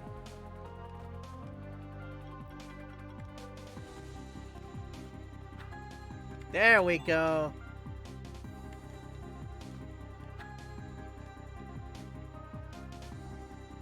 This is gonna be tricky.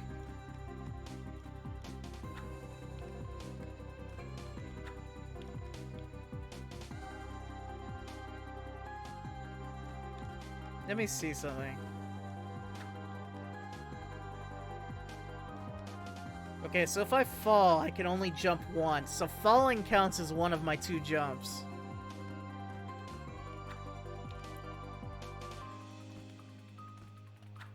Okay, there we go.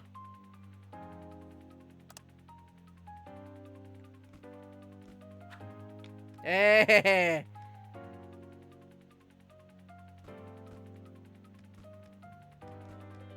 What is this?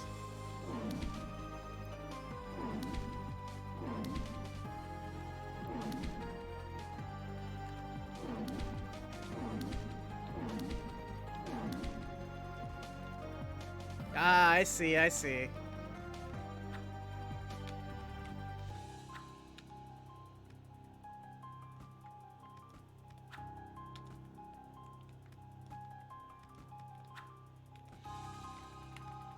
Oh, okay. Maybe if I do this... No, no, no, no, no. No, no, no. There we go. Okay, it was just a mana ring, but I mean, at least now we know. Alright, that was a cool puzzle. I liked that. Makes you feel like Spider-Man. Really makes you feel like Spider-Man.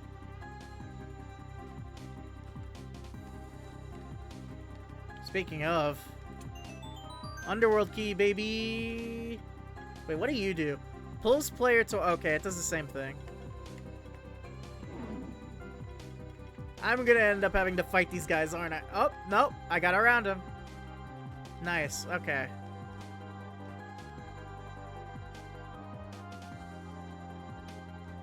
And up we go.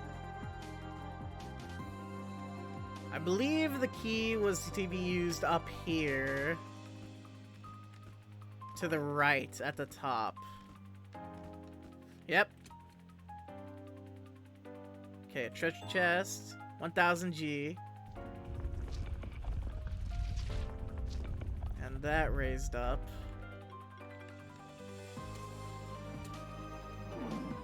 Yeah, no, okay. Thought I'd try. Worth a shot. Alright, that should mean I can go more further this way. Yep.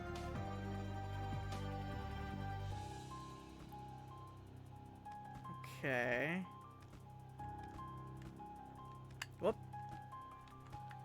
Wow, I cannot make that jump worth a damn, can I? Okay. Ooh, what are you? You're a cool new monster. Oh. Let's see. Does that just open this up? Yeah, it does. Okay.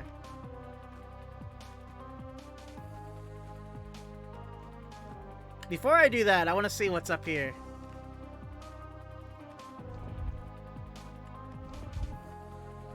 It's another one of those puzzles I can't do right now, I guess. Alright, well, let's fight you, because I want to see what you can do. Promethean. It looks like a... It reminds me of Frankenstrike from Ben 10, if any of you guys remember that. It was like an alien that was based off of Frankenstein's monster that had lightning powers. That's what it reminds me of. It had like Tesla coils sticking out of its back, like back plates, almost like spikes. It was cool. Ben 10 was cool. No, not you first. You first. Then you, then you.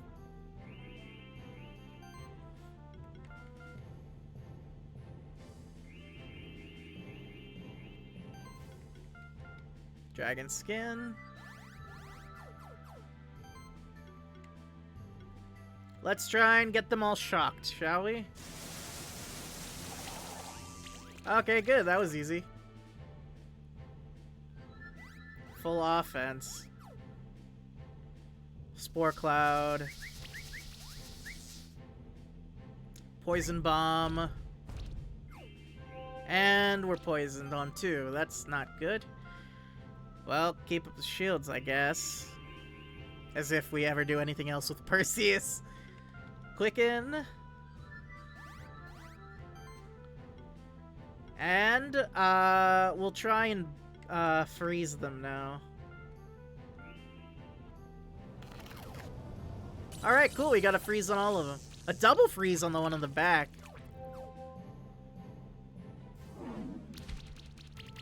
Tackle level 4.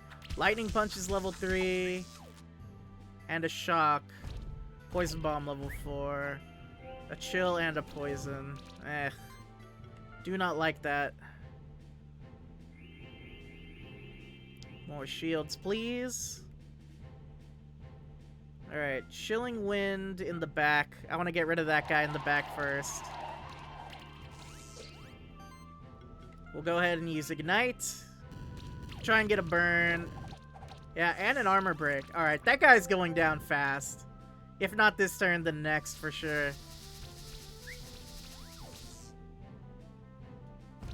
Poison Bomb level 3. Okay, good. No more poison. Poison is like... Poison and burn are the worst debuff, like, status effects in this game by far. Which is ironic because in Pokemon, like, sleep and paralysis are probably the worst ones. I guess it depends on if you're playing super competitive or not, but... If I had to guess, I'd assume those would be the worst ones for most people. Alright, Ignite on you next. Alright, you're burned? Yep, went down to its own effect damage, or status damage. Lightning Punches. Another Shock. That kind of stinks. More shields.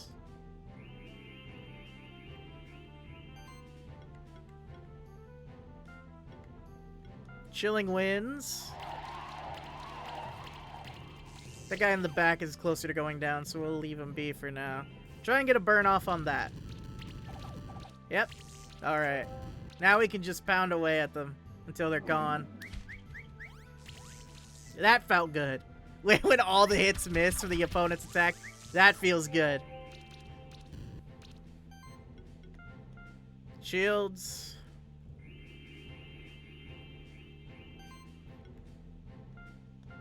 Chilling Wind. Arcane Bolt.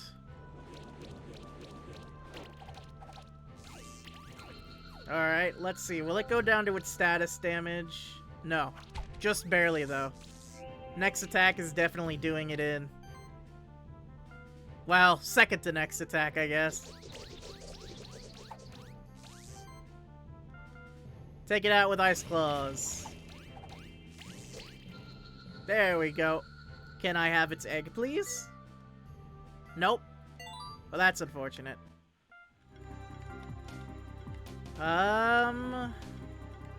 Let's see.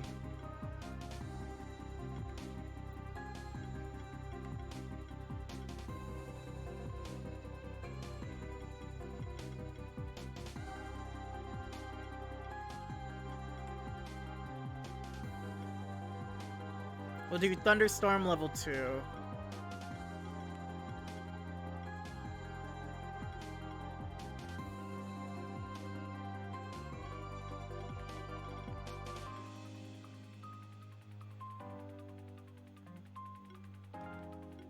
And on Perseus, the mana shielding, please.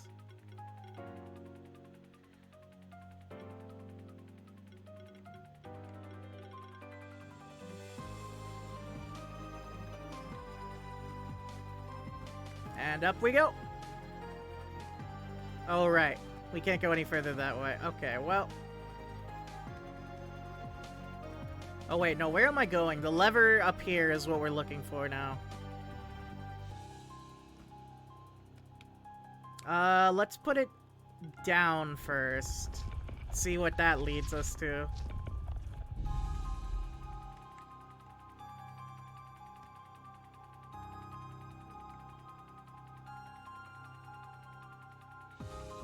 This looks like the way we're supposed to go, so I'm gonna go back up and fix it.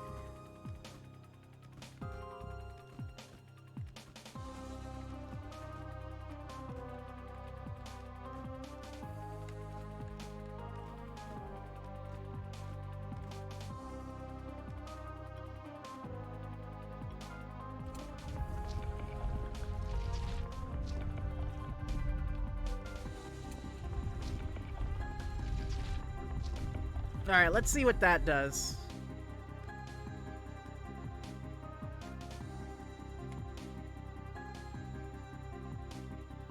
Does that unlock that area down here? Let me check.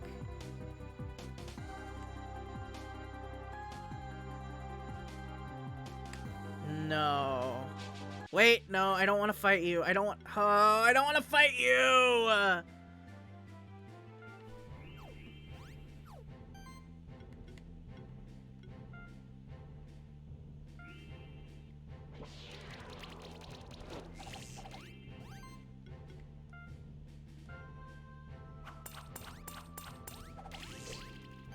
I hate running into them on accident.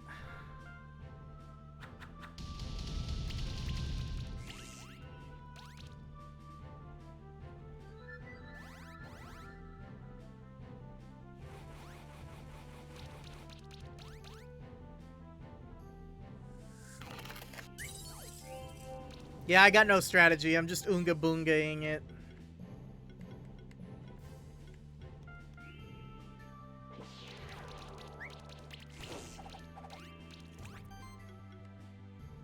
Is this a dumb idea? Yes. Yes, it is.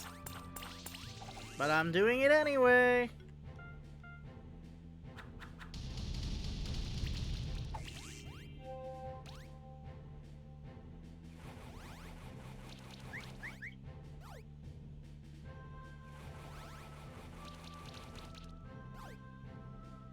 Ice Bolt.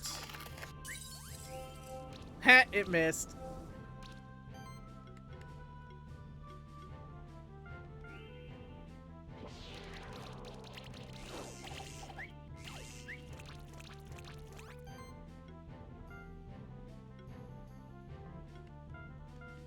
Fire stabs. Explosive blast.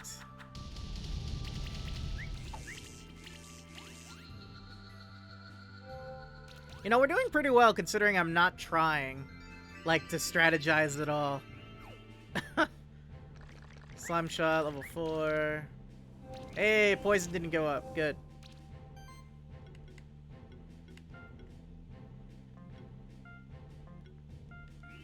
Solar burst.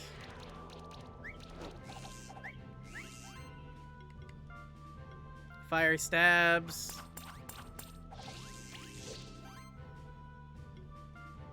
Explosive blast.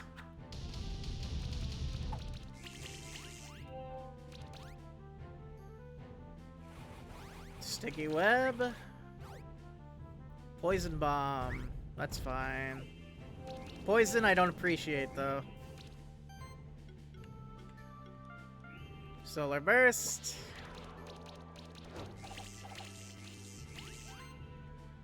Lightning slash.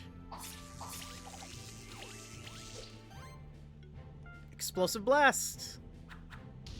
Will that finish it? Yes, it will. Good, good, good. Alright, let's get out of here. Wait, no, I didn't mean to do that. This way.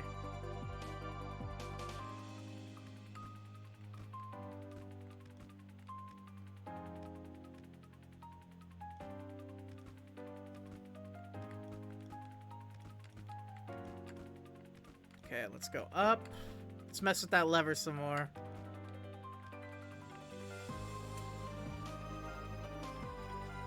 Alright, let's move it down one.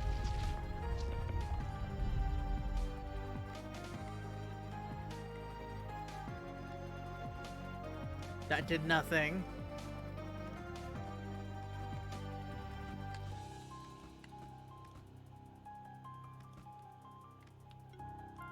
Down again.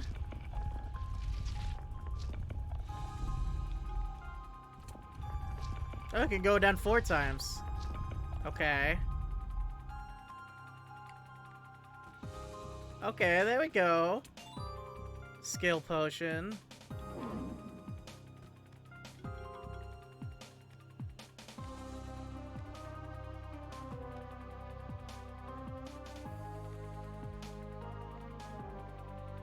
Alright, cool. Titus, as I expected, you were just at my heels. After the events that transpired at Horizon Beach, I began to consider that I underestimated you. In fact, you might now be worthy enough for me to consider you as my rival. We shall do battle against each other to see if you can be my rival. Seems like he wants to challenge us to a keeper duel. Are you ready for it? Sure. 37! Oh my gosh. That's... that's much stronger than I was expecting. Okay, I don't know if we can do this, but we'll try, I guess.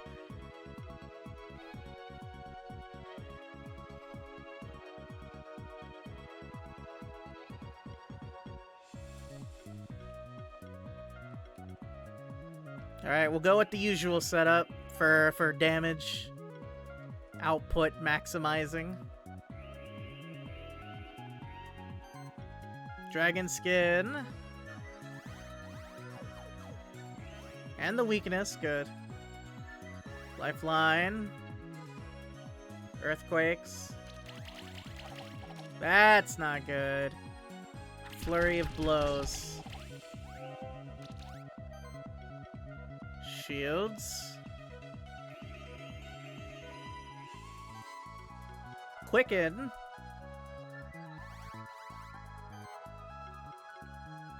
Alright, let's try and get shocks on them. Shocks on 2 of them, armor break on the middle one.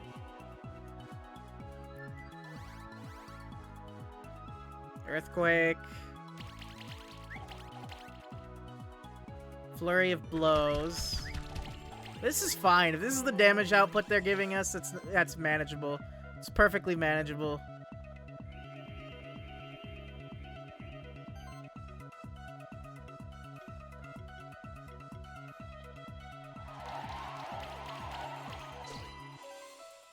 That one's taking the hits. Thunderstorm. Oh wait, they're already shocked. I'm stupid.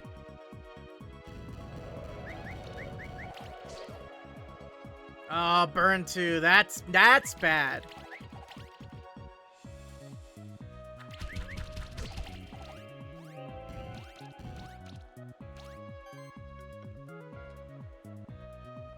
Yeah, I don't like that burn 2. It's not good for me.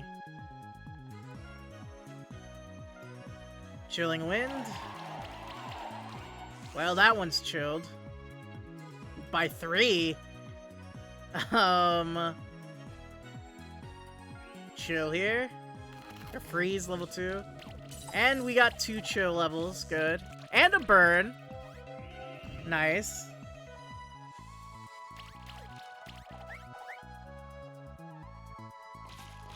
Fire claws. That's fine. Flurry of blows. Not optimal, but... shields.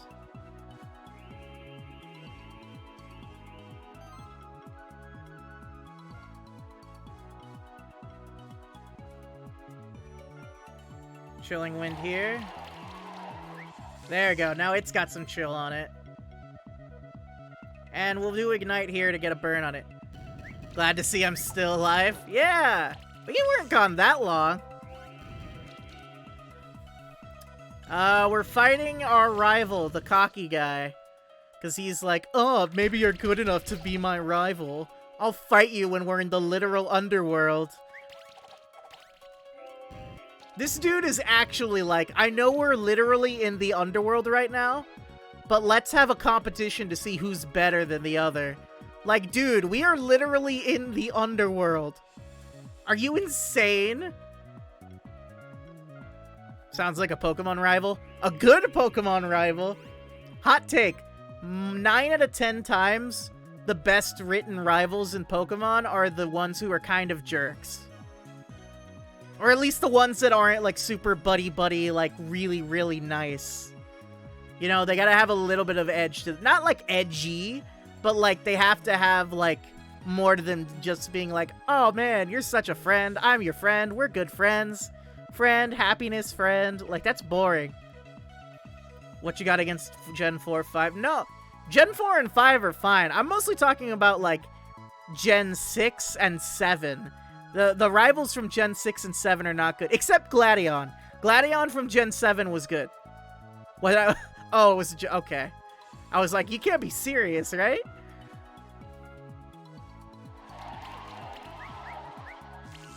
I do like Gladion. Gladion is really good.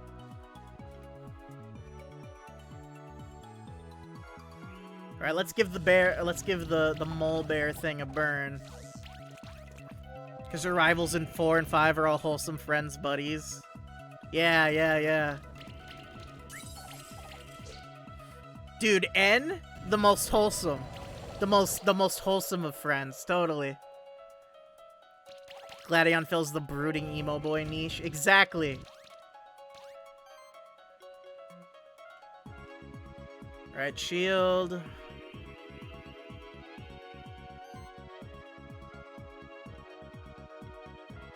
Ice Claws.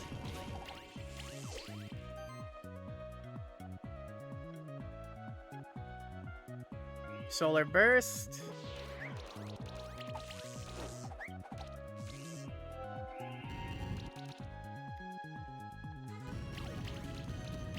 Is Gary the ultimate rival? No, I like the Gen 2 rival more, honestly. The Gen 2 and Gen 5 rivals are better than Gary. At least in my opinion. Although back in the day, seeing that your rival was the champion out of nowhere, assuming you weren't spoiled ahead of time, that was huge.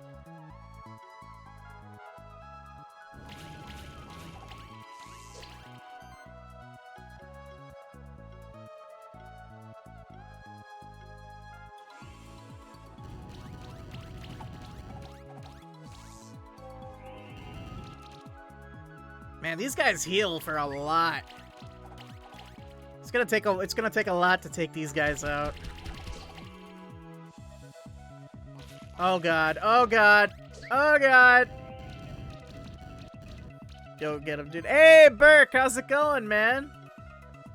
Hope you're doing well, man.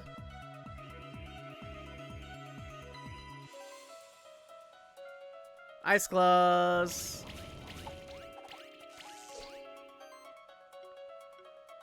And Ignite.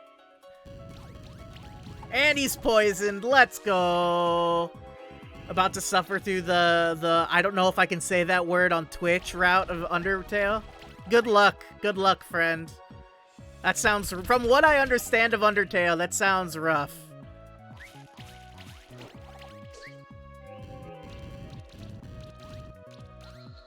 Oh god, he took out my shielder. That is really bad.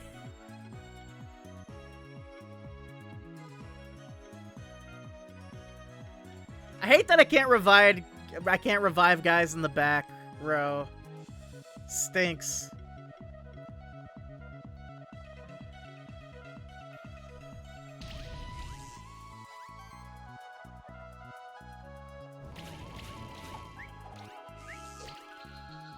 Alright, well, we took one of his guys.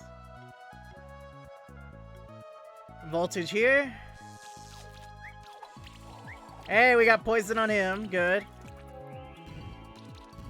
We need to take out his Spectral Familiar. That thing is scary. Ice Storm.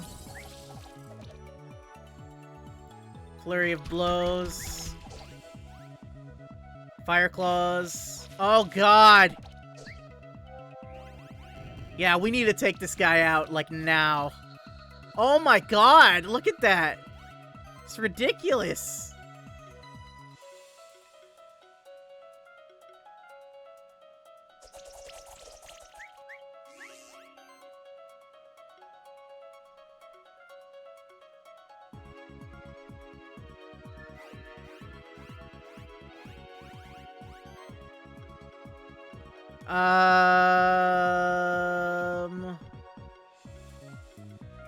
Here.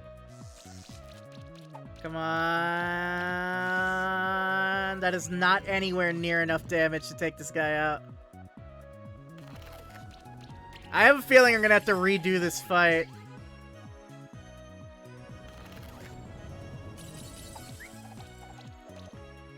Gen 9 Pokemon game, but it's made in RPG Maker. Honestly, that would be hilarious. I'm not even gonna front. Feather Storm.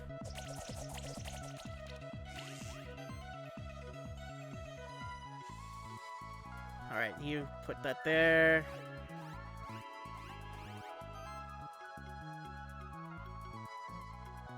And voltage here.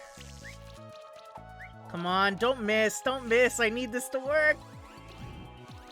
Oh, no. Oh, dang it. Yeah, I think I'm gonna have to redo this fight.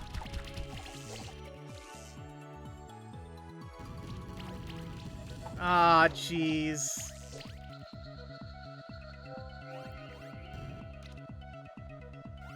Alright, Ares. Explosion? Alright, it's gone. Okay, good.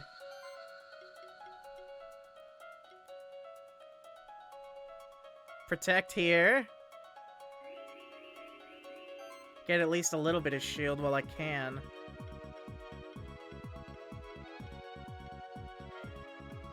Take this thing out next.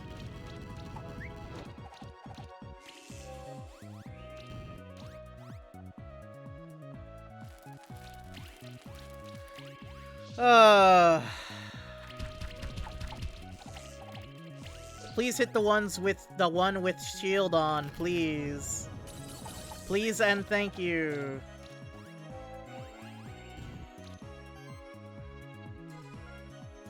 Explosion.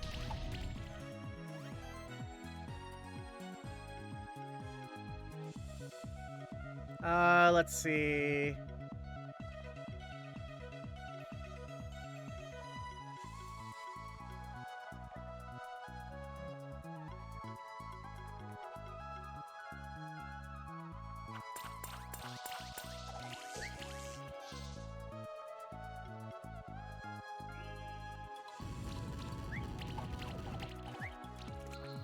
Okay, there's no way we're winning this, guys. There's no way in hell.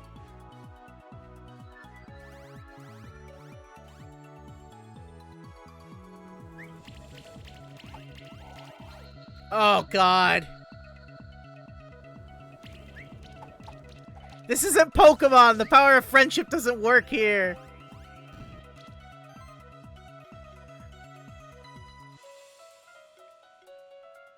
Explosion. Oh my god, that thing got one shot.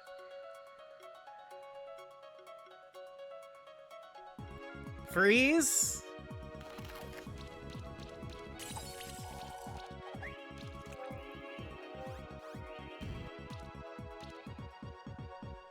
Earthquake. That's not good. Flurry of blows. Oh god. Yep, there they go. I was close! But no cigar. We'll try again.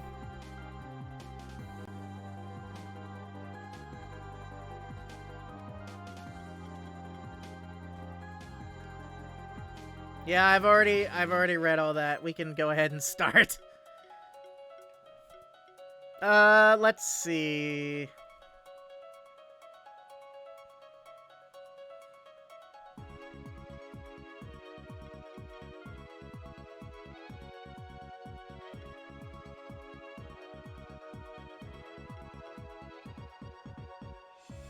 We'll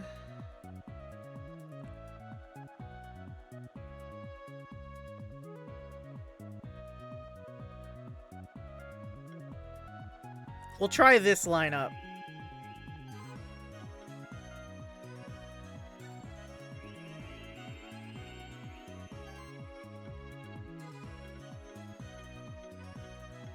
Alright, right off the bat, we need to take out his spectral familiar.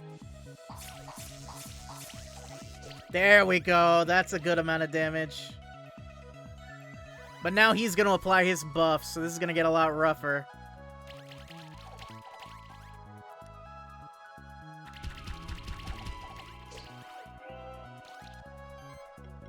More shields.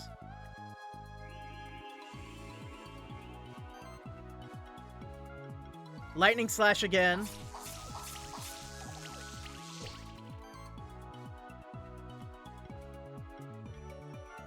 Voltage.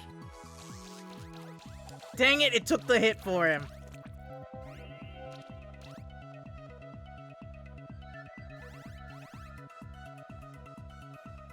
Earthquake level 2.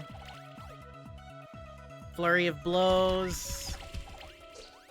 Yeah, I need to take these guys out before they can set up more.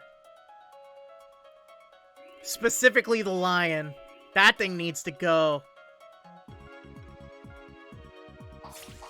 Damn it, the bear keeps taking the shots.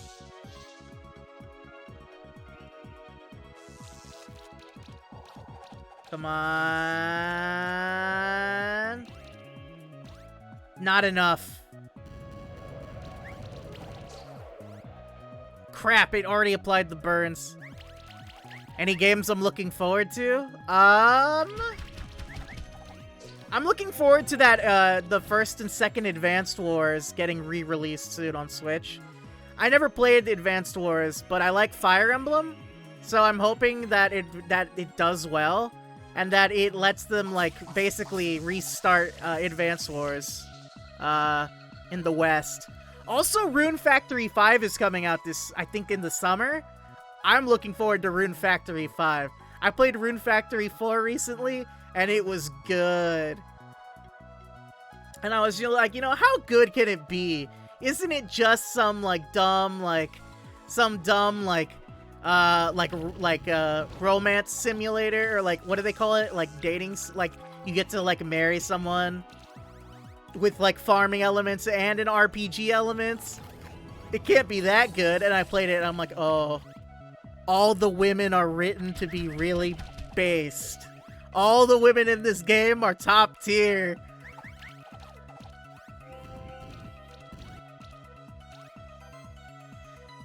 You have no idea how hard you have it with the games that you were looking forward to. Tell me about it.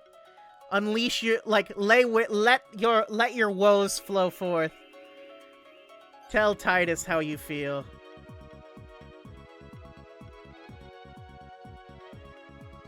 We're taking out this guy next.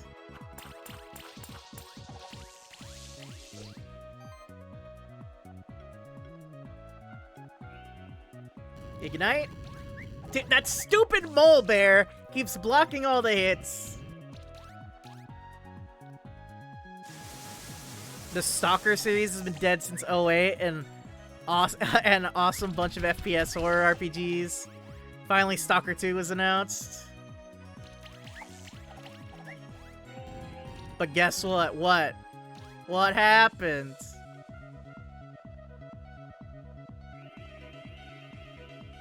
The dev is Ukrainian? What's wrong with that? Oh my gosh. Yeah, that's I hope they're okay.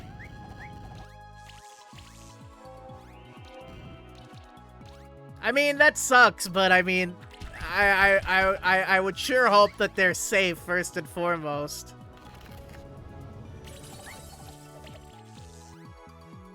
Hopefully none of that will happen.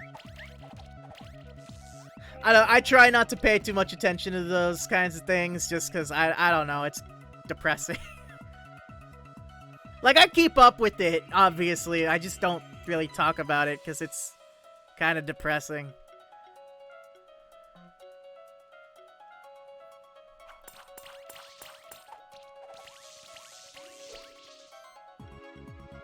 Ignite. Goddamn stupid mole bear.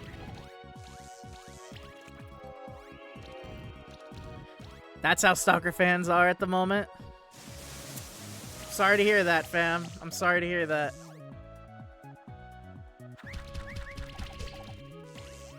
Are there any other games you're looking forward to?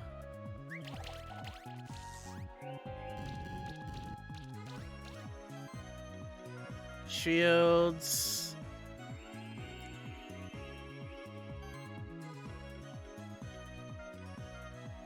Fiery stabs. There, it's gone, finally. Alright, let's take out this stupid mole.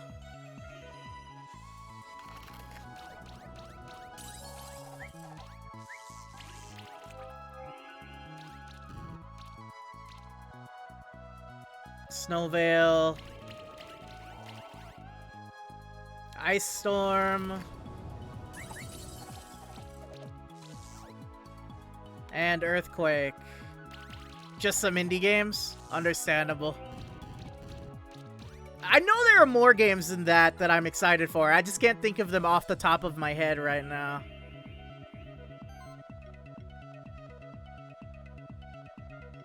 Fiery stabs.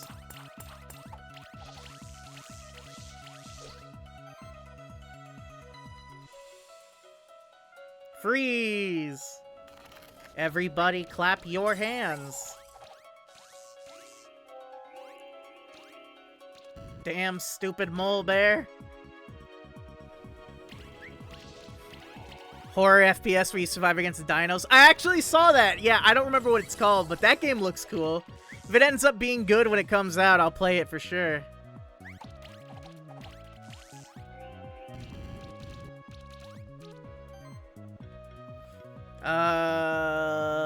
More shields, please. With like PS1 style graphics. Interesting. Go down already. Finally, defeated is the monster.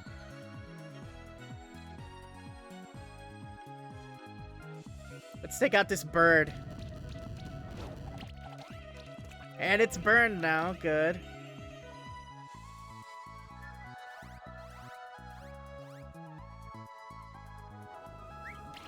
We're doing much better than last time. But we gotta keep... We gotta be careful, otherwise we could easily fall back behind. Keep the shields up.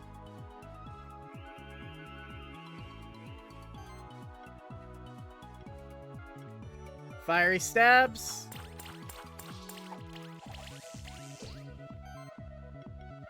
Ignite. And you're poisoned. That thing's going down for sure from its status effects damage, right? No, oh, there we go. Okay, it did. Okay, good, good, good. He's only got 2 more monsters left.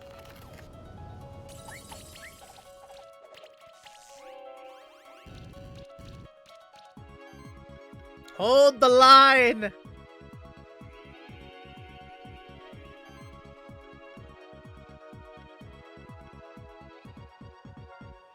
Fiery stabs.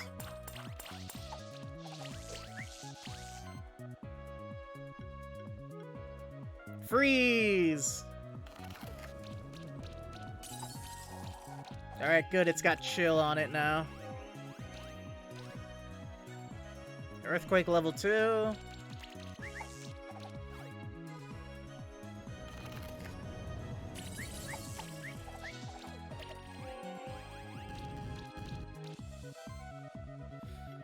Oh, I don't think it's this year, but Final Fantasy 16 looks kind of cool. I'm excited to see what they're doing with that. And even though we know next to nothing about it, I am excited for Dragon Quest 12. Because Dragon Quest... I can talk. Dragon Quest 11 was really fun. Come on, go down. There we go. Never played a Dragon Quest? They're good. If you ever play a Dragon Quest, my honest to God recommendation would be just to play Dragon Quest 11, like the latest edition of Dragon Quest 11, because it's the easiest to get into, and it's like a pretty good summation of like the best parts of Dragon Quest as a whole. At least in my opinion. I know Dragon Quest 11 is pretty popular with Dragon Quest fans. I've only played like four or five Dragon Quest games, so I'm not like a huge expert on them or anything. But I liked it.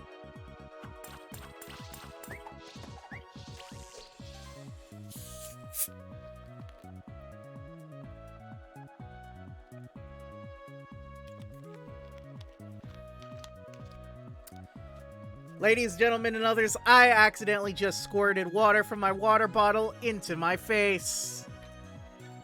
I am a genius. Alright, it's burned. Good. Good job. Thank you, I try.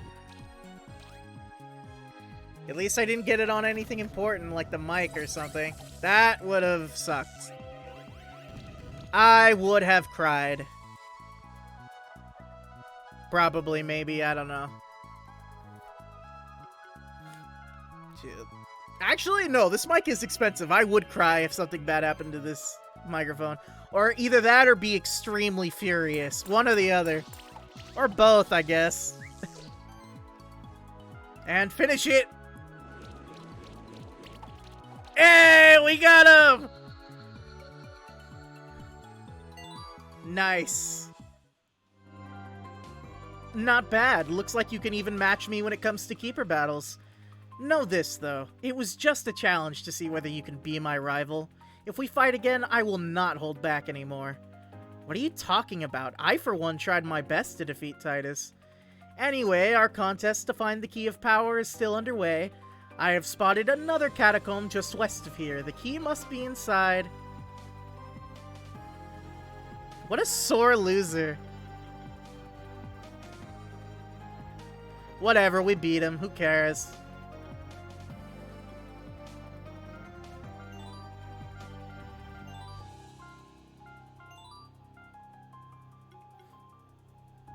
Let's see. I want to use the Shift Stone. We haven't used it on all of our monsters. Let's see for Tiamat. What are the options? Allows the monster to equip an additional accessory.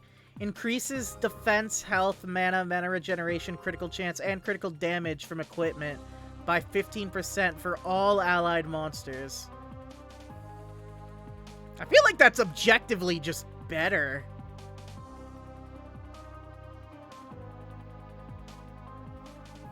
Yeah, I'm going with that.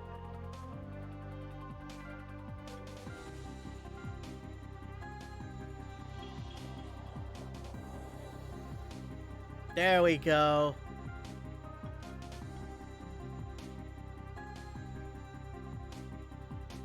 Oh, I have one more. Okay. Let's put it on Ares. Allows monster to equip 2 weapons. The second weapon values are reduced by 50%. Allows the monster to equip an additional accessory.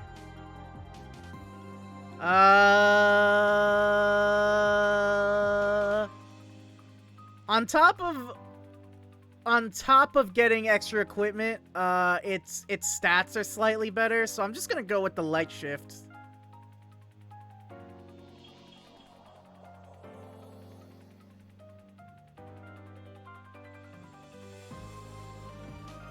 Alright, cool, let's go ahead and give it its other accessory.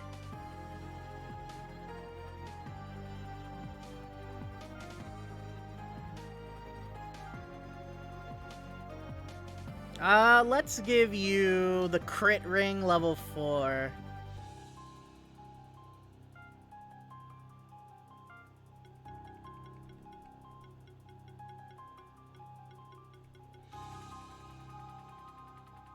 Actually, let's go with this instead.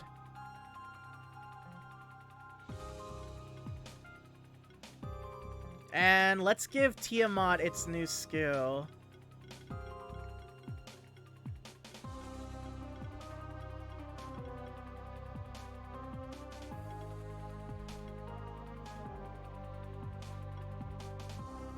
Alright, Quicken level 3.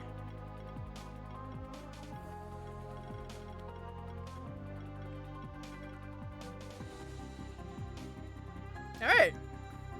Now we can— oh god! I was not watching where I was stepping. That genuinely shocked me. Well.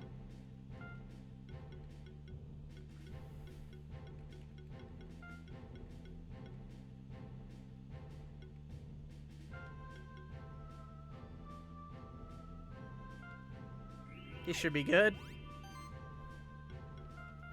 Keep the shields up.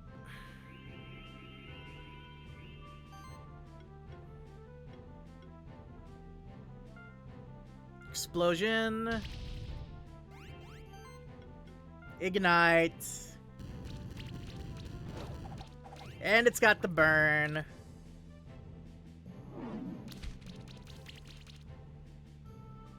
Lightning punches. Why are you attacking my board?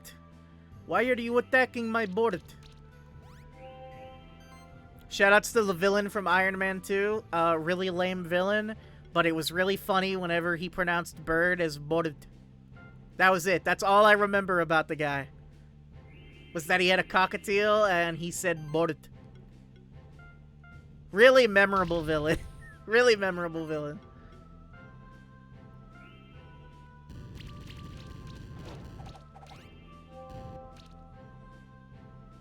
Yeah, Iron Man 2 was not great. It's better than Iron Man 3, though.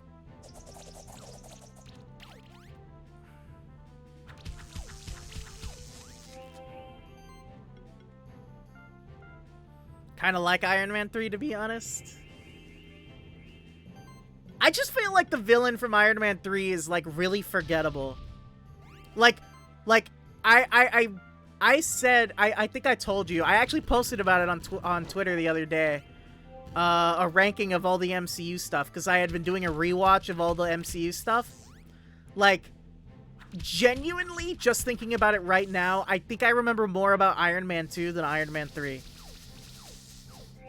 Like, I had completely forgotten that, like, the Iron Man 3 villain gave a bunch of characters, like, enhanced, like, powers with, like, fire explosion powers slightly, until, like, I watched Shang-Chi, and in the background, there's a random character. There's an Easter egg of, like, a random character fighting in a ring in the background. In, like, a dark web fight. Who had, like, the same glowy powers from Iron Man 3.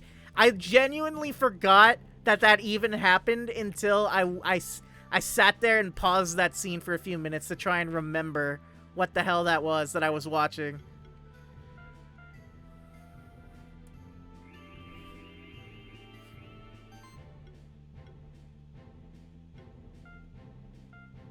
Explosive blast. Alright, one down. Now we take out the one in the back.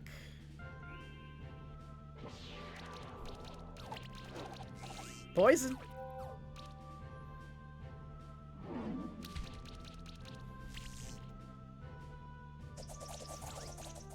Why? How did a leaf burn my monster? That doesn't even make any sense.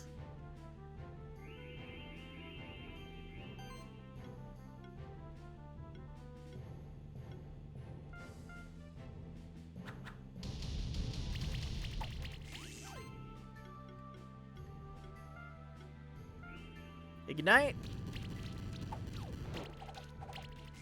Why do you like Iron Man 3, Andy? I'm curious.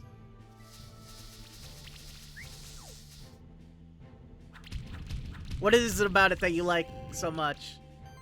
Ugh, burn.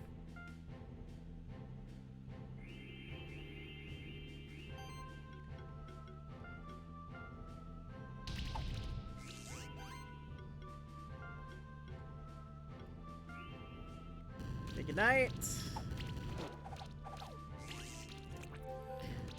Just like how simple of a story it is, like the parts where it's about Tony Stark's character. Oh, I will agree with that. I actually really like... I think Tony Stark is a really interesting character outside the Iron Man suit. So yeah, that I don't know if that's controversial or not, but I actually did like, yeah, like you're saying, the PTSD stuff. I actually did like that.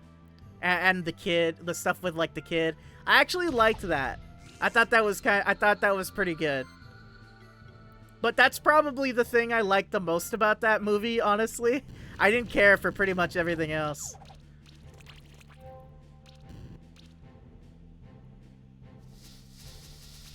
Like, I'm pretty sure Iron Man 3 is in my bottom 5 Marvel Cinematic Universe movies.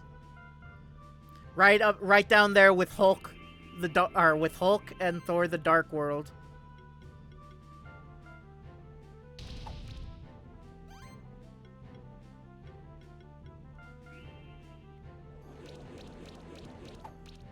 The Incredible Hulk. You're right, I'm sorry. It's the Incredible Hulk. You're right. Life Wave. Bro, stop healing yourself. You're just prolonging the inevitable.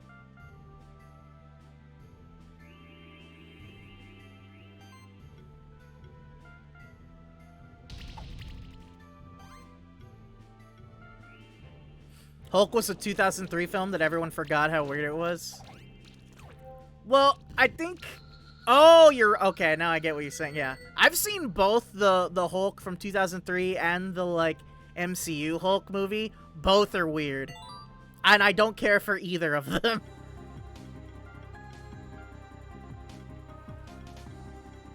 I have a friend who's like a die-hard Hulk fan, But, like, genuinely, I just think Hulk works better as an ensemble character.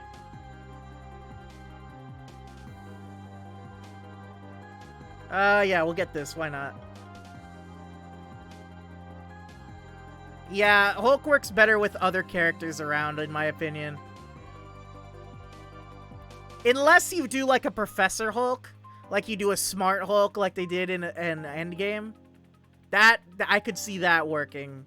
But just like big dumb Hulk, I don't see that. It just doesn't work. We've tried it twice and it just doesn't work.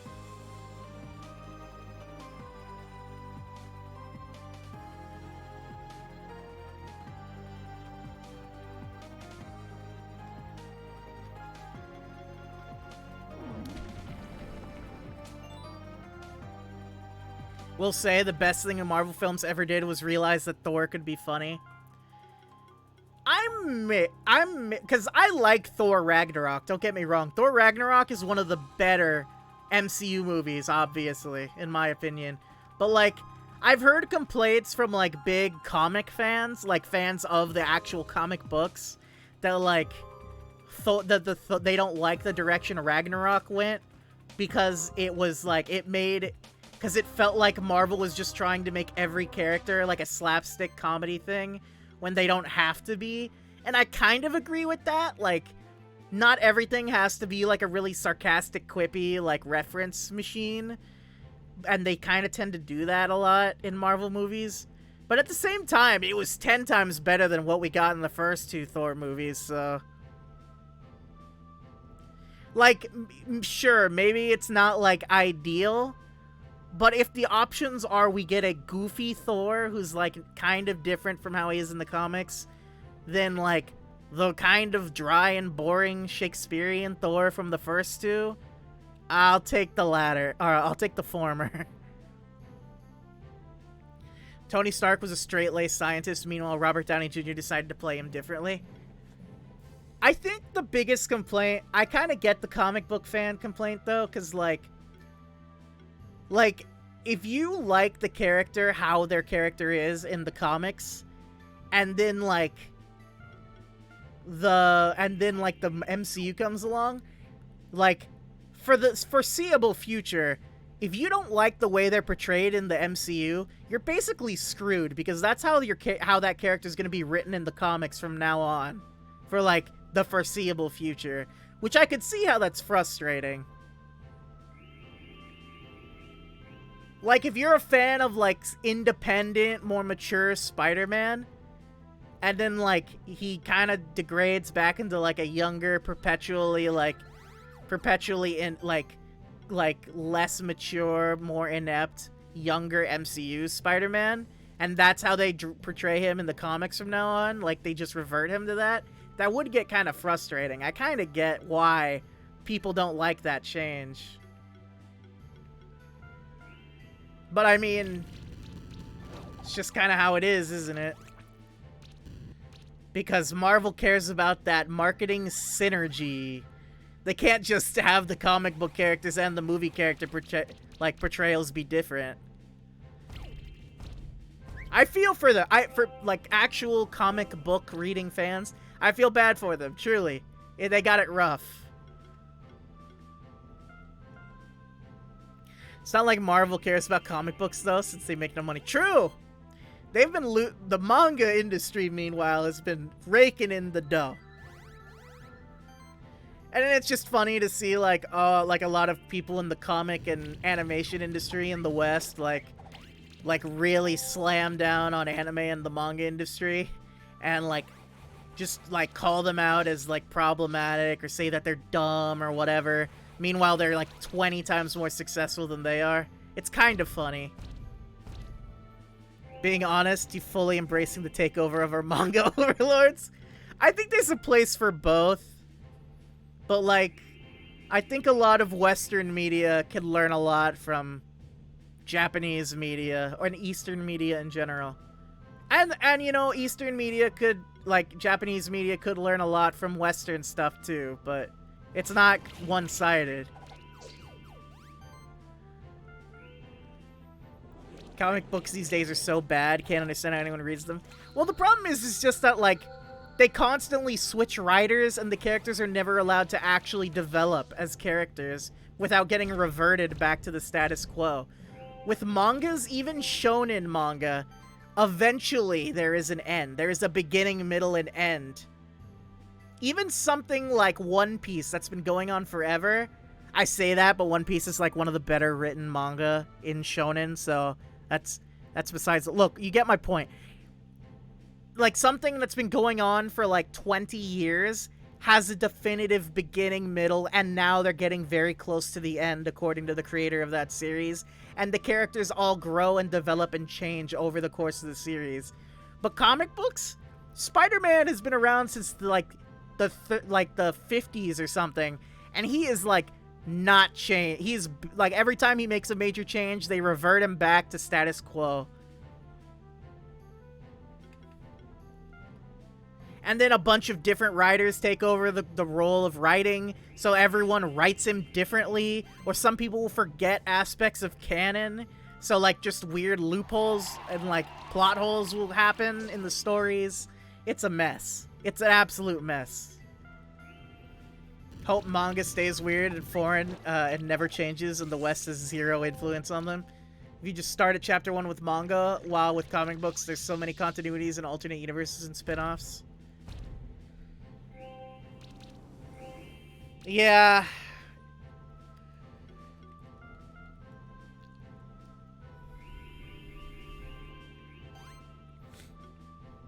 I mean, I think a lot of, like, the manga and anime industry could learn more about, you know, treat it like better working conditions and hours and all that from the West. They could definitely take that from the West. I'll give them that.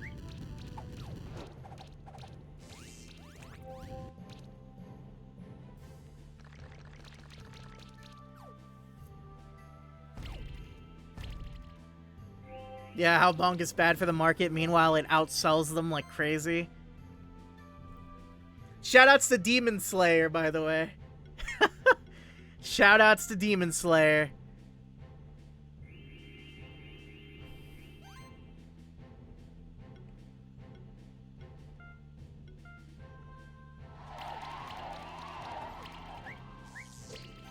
Dude, Demon Slayer is the true Chad. Demon Slayer showed up. It beat out every other series in Shonen Jump by a huge margin, including the Golden Boy One Piece. And then they were just like, at the peak of their popularity, they were like, I'm gonna head out, my story's done. I'm done. And they just ended it. Like, that is Chad shit, bro. That is Chadley. That's just so based. So based.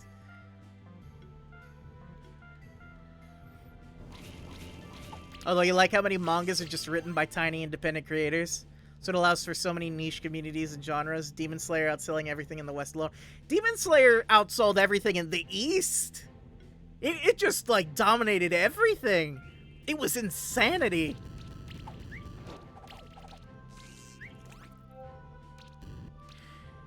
There's a good video, there's this YouTuber called Super Eye Patch Wolf.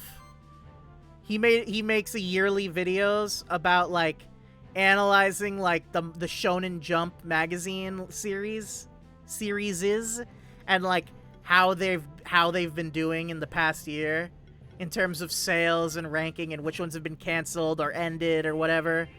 Like he did his one from 2000, I believe. His Shonen Jump retrospective from 2000 has a really, it does a great job of just showing the absolute madness that was Demon Slayer. And how just huge it was. It's insane.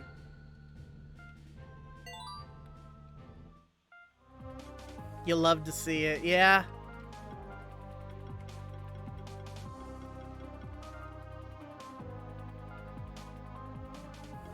Andy, I feel like I've asked this, but have you seen Dr. Stone before?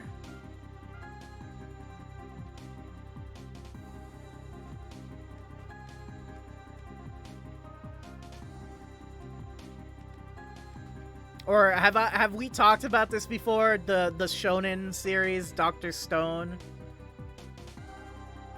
Because that series is great. Give it up, Alchemist. You've got nowhere left to run now. Oh, how humiliating. May I at least be addressed by my name? You are talking to Valalar of the Ancient Order of Alchemists.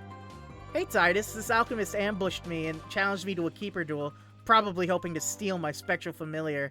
I defeated him, of course. Now I've got him cornered here. Should we try to question him? Huh. I don't know what that fool Austinus or that traitor Razes told you, but you won't get anything out of me. Marduk is secretive, isn't he? I suppose he wouldn't share anything important with someone like you anyway. Anyway, I should take this alchemist away to the prison cells in the Stronghold dungeon, which means it's up to you and Leonard to find the key of power. Good luck to you. We've talked about it, you haven't seen it? Oh, okay. Like I said many times before, I have a terrible memory. I apologize if I ask you the same things that I have in the past. Do you wonder what's going to happen to comic books in the West? Like, if they'll just crash and burn at some point? They'll stick around if for nothing else than, like, Marvel and DC are just really popular for, like, media in general. As for, like, non-superhero related comic books in the West, they'll continue to be indie and underground like they always have been. It's strange that Alchemist was here, wasn't it? Only us, Eric, Leonard, and Julia knew that the door to the Underworld was opened. The Alchemists must have found out somehow, which means they're onto us. I've got a bad feeling about this, Titus. We should be very careful.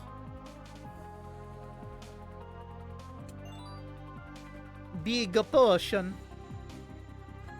It's sad how many attempts DC and Marvel try to reinvigorate readers to their books. Maybe they should just try, I don't know, writing beginning, middle, and ends to their stories. Like, straight up, there is no reason why they can't just, like... I feel like the smart thing to do, honestly, would be to, like... create a single... Because I know they run on multiverse stuff. So just make it so that you, for, like, several years, you only write for a single multiverse. And all the characters are leading up to, like, the ending of that multiverse's story, and then every few years you switch to a different multiverse and you write new versions of the same characters, because at least that way you could have definitive beginning and ends to stories, and since they're different versions of the same characters, you can continue to have the whole, like, you can continue to have, like, the status quo, as it were, and mess with it as you please, but also have satisfying conclusions to each individual version of the character.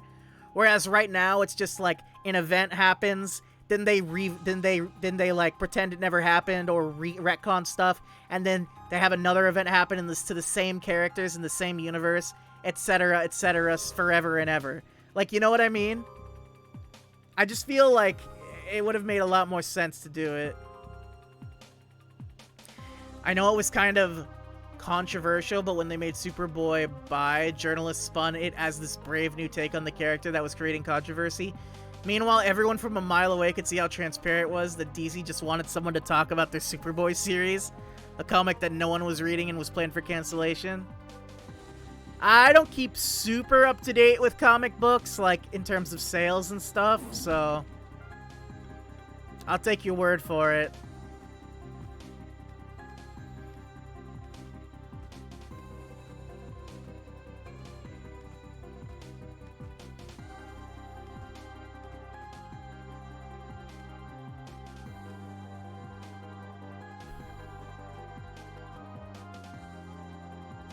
I feel like if they put that in an actual movie and not a comic book, it'd mean a lot more to a lot of people.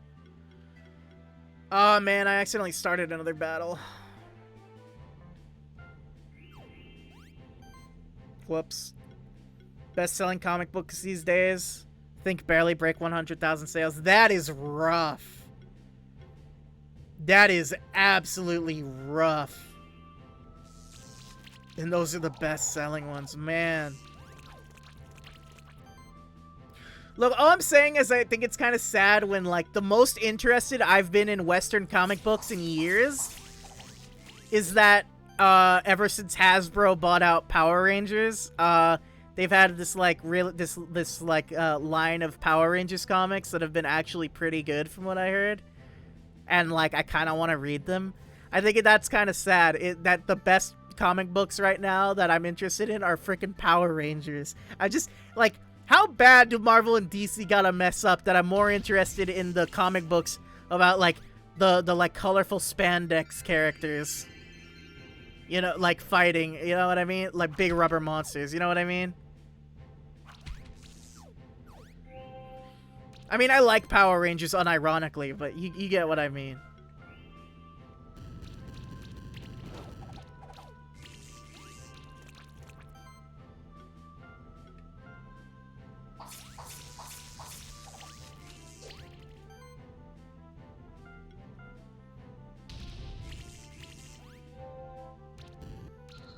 There you go.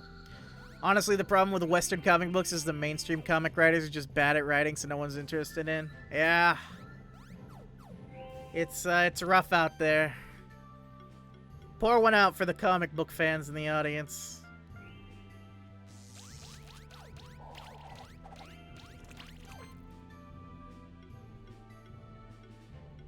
Thank God I'm into video games, and nothing could ever ruin video games, am I right?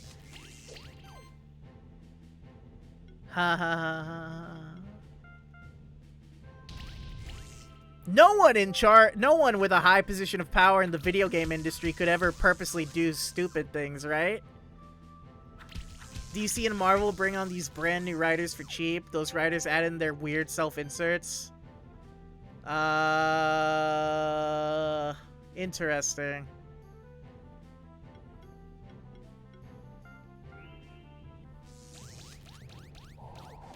I know Western animation has a similar issue where, like, a lot of Western cartoons people aren't interested in really, but then, like, people are super interested in, like, anime. Like, it's more popular now than ever. Cartoons have it bad, yeah. Bro, I'm a Steven Universe fan, bro. Like, I know we have it bad. Cartoons and comics in the West are seen as for kids. Yeah.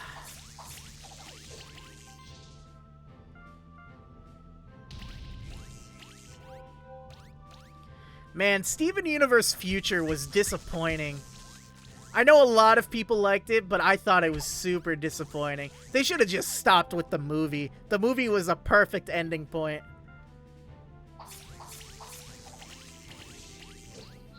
I'm guessing you don't like Steven Universe, Andy. I relate an uncomfortably large amount to Steven from Steven Universe. Like, I relate to that character like an uncomfortably large amount. Also, some of the music is genuinely good, in my opinion. If you're like a musical theater nerd, there's some like there's some songs in there that are pretty good. Oh, that's another top tier waifu, Spinel from Steven Universe. I don't give a crap what anyone says. Spinel from Steven Universe is top tier. She's great. She just needs a hug. For the love of God, someone give her a hug. The poor thing.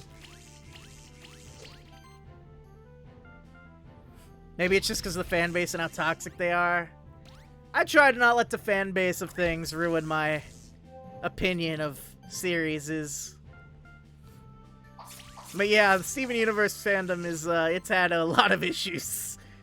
I don't consider myself a part of the fandom. I just watched Steven Universe.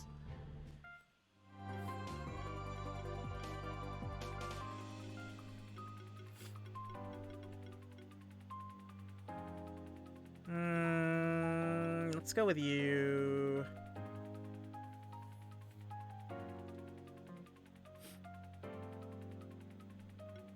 And for you... more gold, please.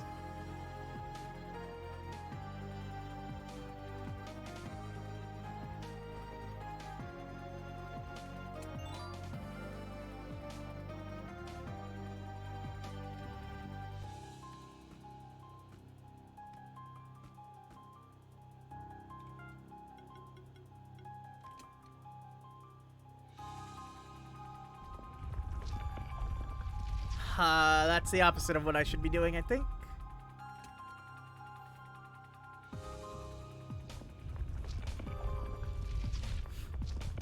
When's Ben 10 coming back? I liked Ben 10.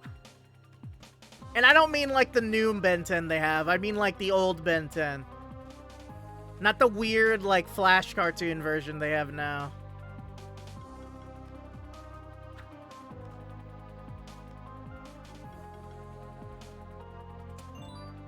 New Ben 10 with an animation that looks like Family Guy. Yeah, the animation is not good. I'm just gonna say it, bro. Animation in the new Ben 10 series, it's not good. It's really not good.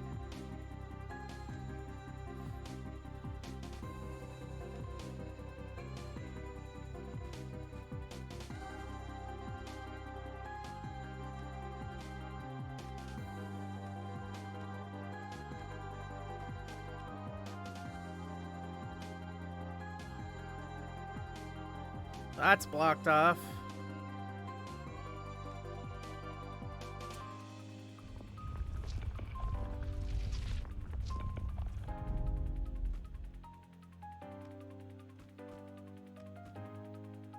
Western animation has just been so bad these days. I don't know why. I don't know, man. I don't know. I feel like you can't really talk about this kind of subject that much anyway, or else like people will get mad at you on the internet, so... Even good shows have terrible animation. Yeah, I don't know, man. I don't know.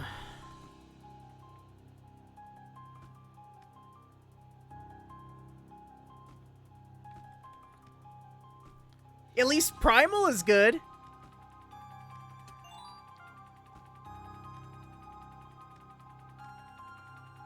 Really looking forward to the season 2 of that.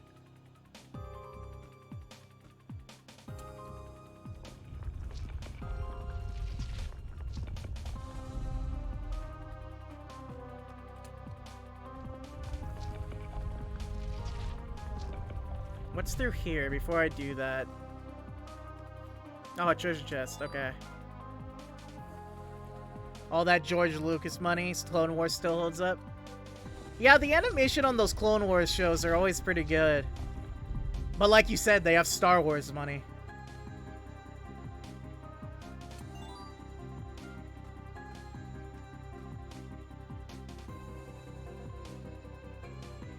What? Well, I kind of saw that coming.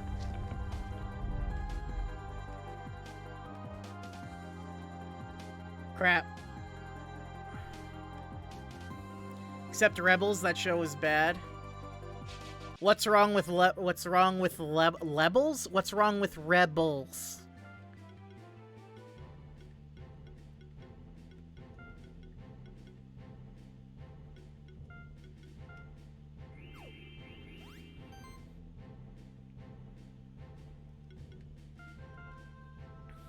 Worse animation, toned down for kids.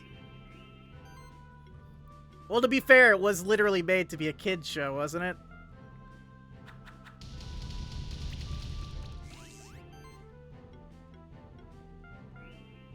I mean, I'm all for, like, kids not needing, like, really, like, dumbed down stuff, but, like... It had the same crew as Clone Wars. It was the first show made from the Disney buyout. Yeah, I could see why that would upset people. Sign of things to come. I've heard a lot of people who like that show, but, I mean, I don't know. Most of the people honestly, other than you, pretty much all the friends or, like, people who I know who like Star Wars, like, they're, like, the kinds of people who, like, pretty much think anything Star Wars or Marvel is always good. So, to be fair, I guess that's, you know, the kinds of people who unironically defend the new Star Wars trilogy.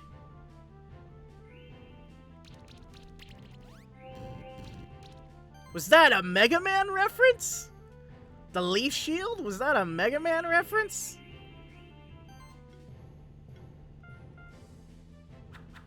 Love that interview with Harrison Ford about Episode 9. What did he say?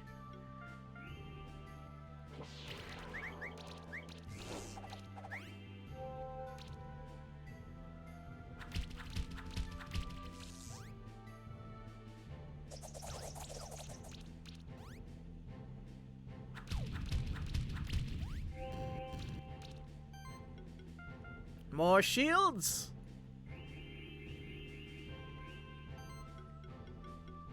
Explosive blast. Solar burst. When the interview is asking him, was Han Solo in the film a Force Ghost? And Harrison Ford is like, I don't know what the hell a Force Ghost is, and I don't care. Harrison Ford gives no craps about Star Wars. It's so funny. Harrison Ford just doesn't have time for this, man. He's old. He's gone through a lot. He doesn't have time for all this. I mean, he's like the definition of, like, he's in it for the money, right? Like he's a great actor, don't get me wrong. But, like, for the most part, isn't he mostly just in films nowadays because he wants the money? Like, honestly, he just seems like he wants people to leave him the hell alone. And I can respect that. It's just kind of funny. Yeah, he was only in episode 7, so he could die off. That's funny. I do remember reading about that.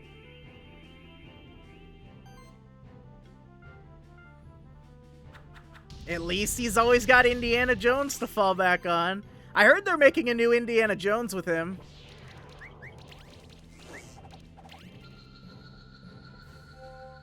I don't know why they're still making Indiana Jones movies. Just make something else. Or at the very least, reboot it. You know what I mean? Like, I feel like it's been long enough you could probably reboot it. I'm not saying they should. But, like, if they're going to make more... Like, Harrison Ford is kind of old to be playing an action star. Just saying. No offense to the guy. Like, genuinely, he could hurt himself. They are. Indiana Jones is going to be in a retirement home. Actually? Bruh.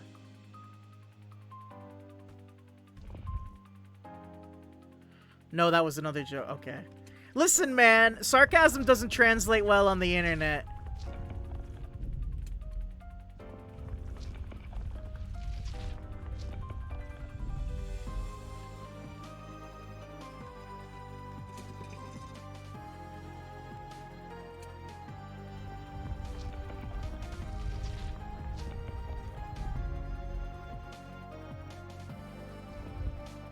Okay, now we go back here. Music in this series just slaps. The music in this music in this game is just really good.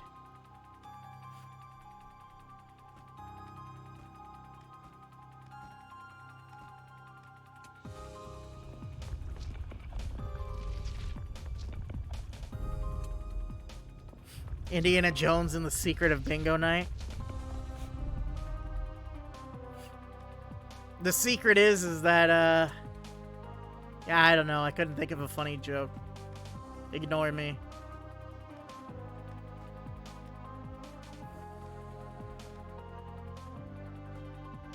Can I make it if I jump from here?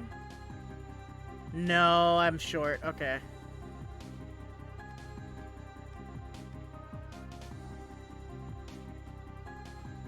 I think I have to do this then.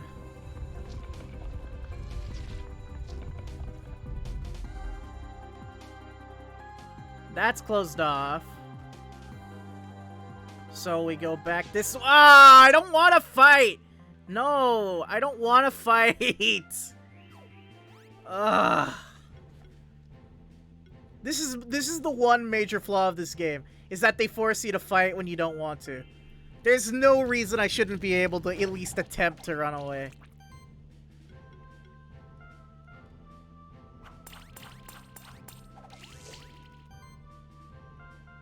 That is the one major flaw of this game.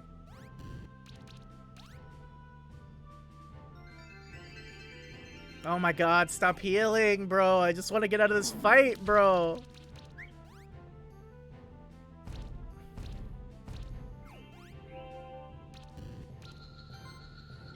That's fine. If I get knocked out, at least the fight's over.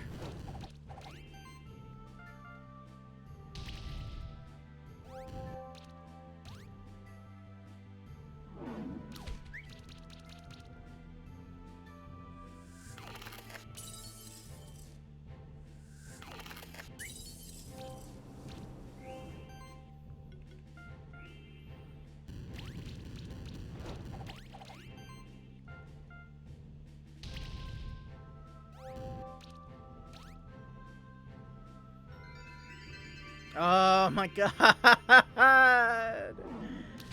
Just knock me out, dude. Just knock me out.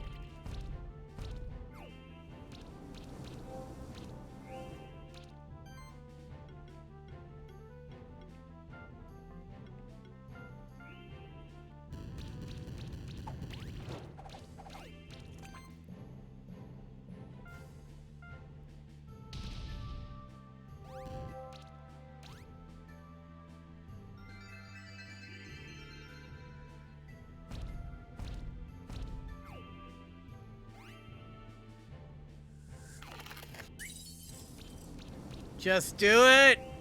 But yeah, Star Wars has seen better days. I think it's time to, like, you know, let it rest. You know what I mean? Just do something else. Or at the very least, just stop focusing on, like, the same storyline. All I'm asking is if they keep making Star Wars stuff to not make it the same repeated storyline over and over again. That would be nice. I lose! Okay, let's leave. This really says a lot about society. Anyway. Mandalorian was decent in its first season, but season 2 and Book of Boba Fett has been a disaster. I haven't seen Book of Boba Fett yet, but I was fine with the second season for the most part. But I'm not really a Star Wars fan, so...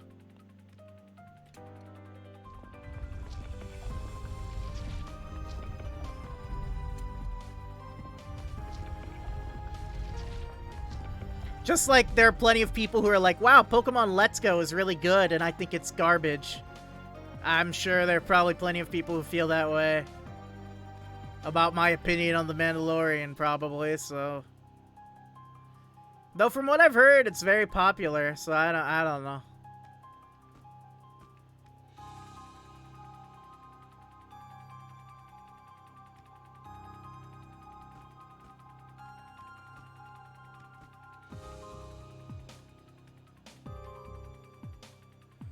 Star Wars is always popular. True. True. Even the garbage new trilogy had a lot of people see it, I guess. I saw episode 7 and 8, and then I didn't even bother watching episode 9 because I saw episode 7 and I'm like, okay, that was not like anything crazy or new or anything. But I mean, maybe they'll do something more interesting later. With the other two, they're just proving that they could do a decent Star Wars story. And then episode 8 happened, and I'm like, oh, never mind. And then I just stopped. Didn't even bother with anything after that. 9 was almost so incomprehensible it became funny.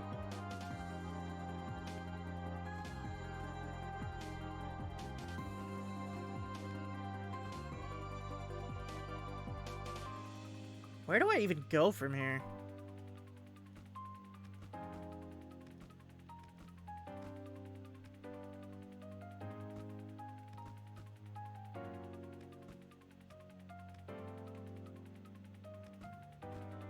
And Palpatine was behind it all. He's always behind everything, bro. Everything is always Palpatine's fault, don't you know?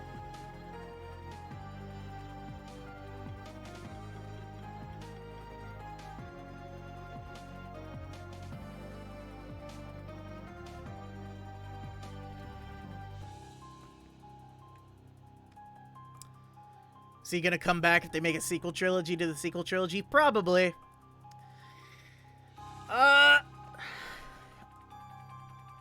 You know, I've been going for about 3 hours, and I'm kind of at a standstill as to what to do right now, so I think this is probably a good spot to end it off for the night. I've been streaming for a while, so this should be fine. Next time we come back, we'll find our way through the rest of the Underworld and find the key to the tower so we can beat the crap out of Marduk. But yeah, everyone in chat who might be watching, thank you for hanging out. I appreciate it. Shoutouts to Andy especially. Yeah, it's always nice chatting with you, Andy. If you're watching this later as a VOD, feel free to follow me on Twitter, Twitch, and YouTube. As always, you know, all that. The YouTuber stuff, the Twitch streamer stuff. Gotta mention myself a million times. Anyway. Remember to be good to yourself and others, as always. This has been your boy, Titus, signing off. Bye!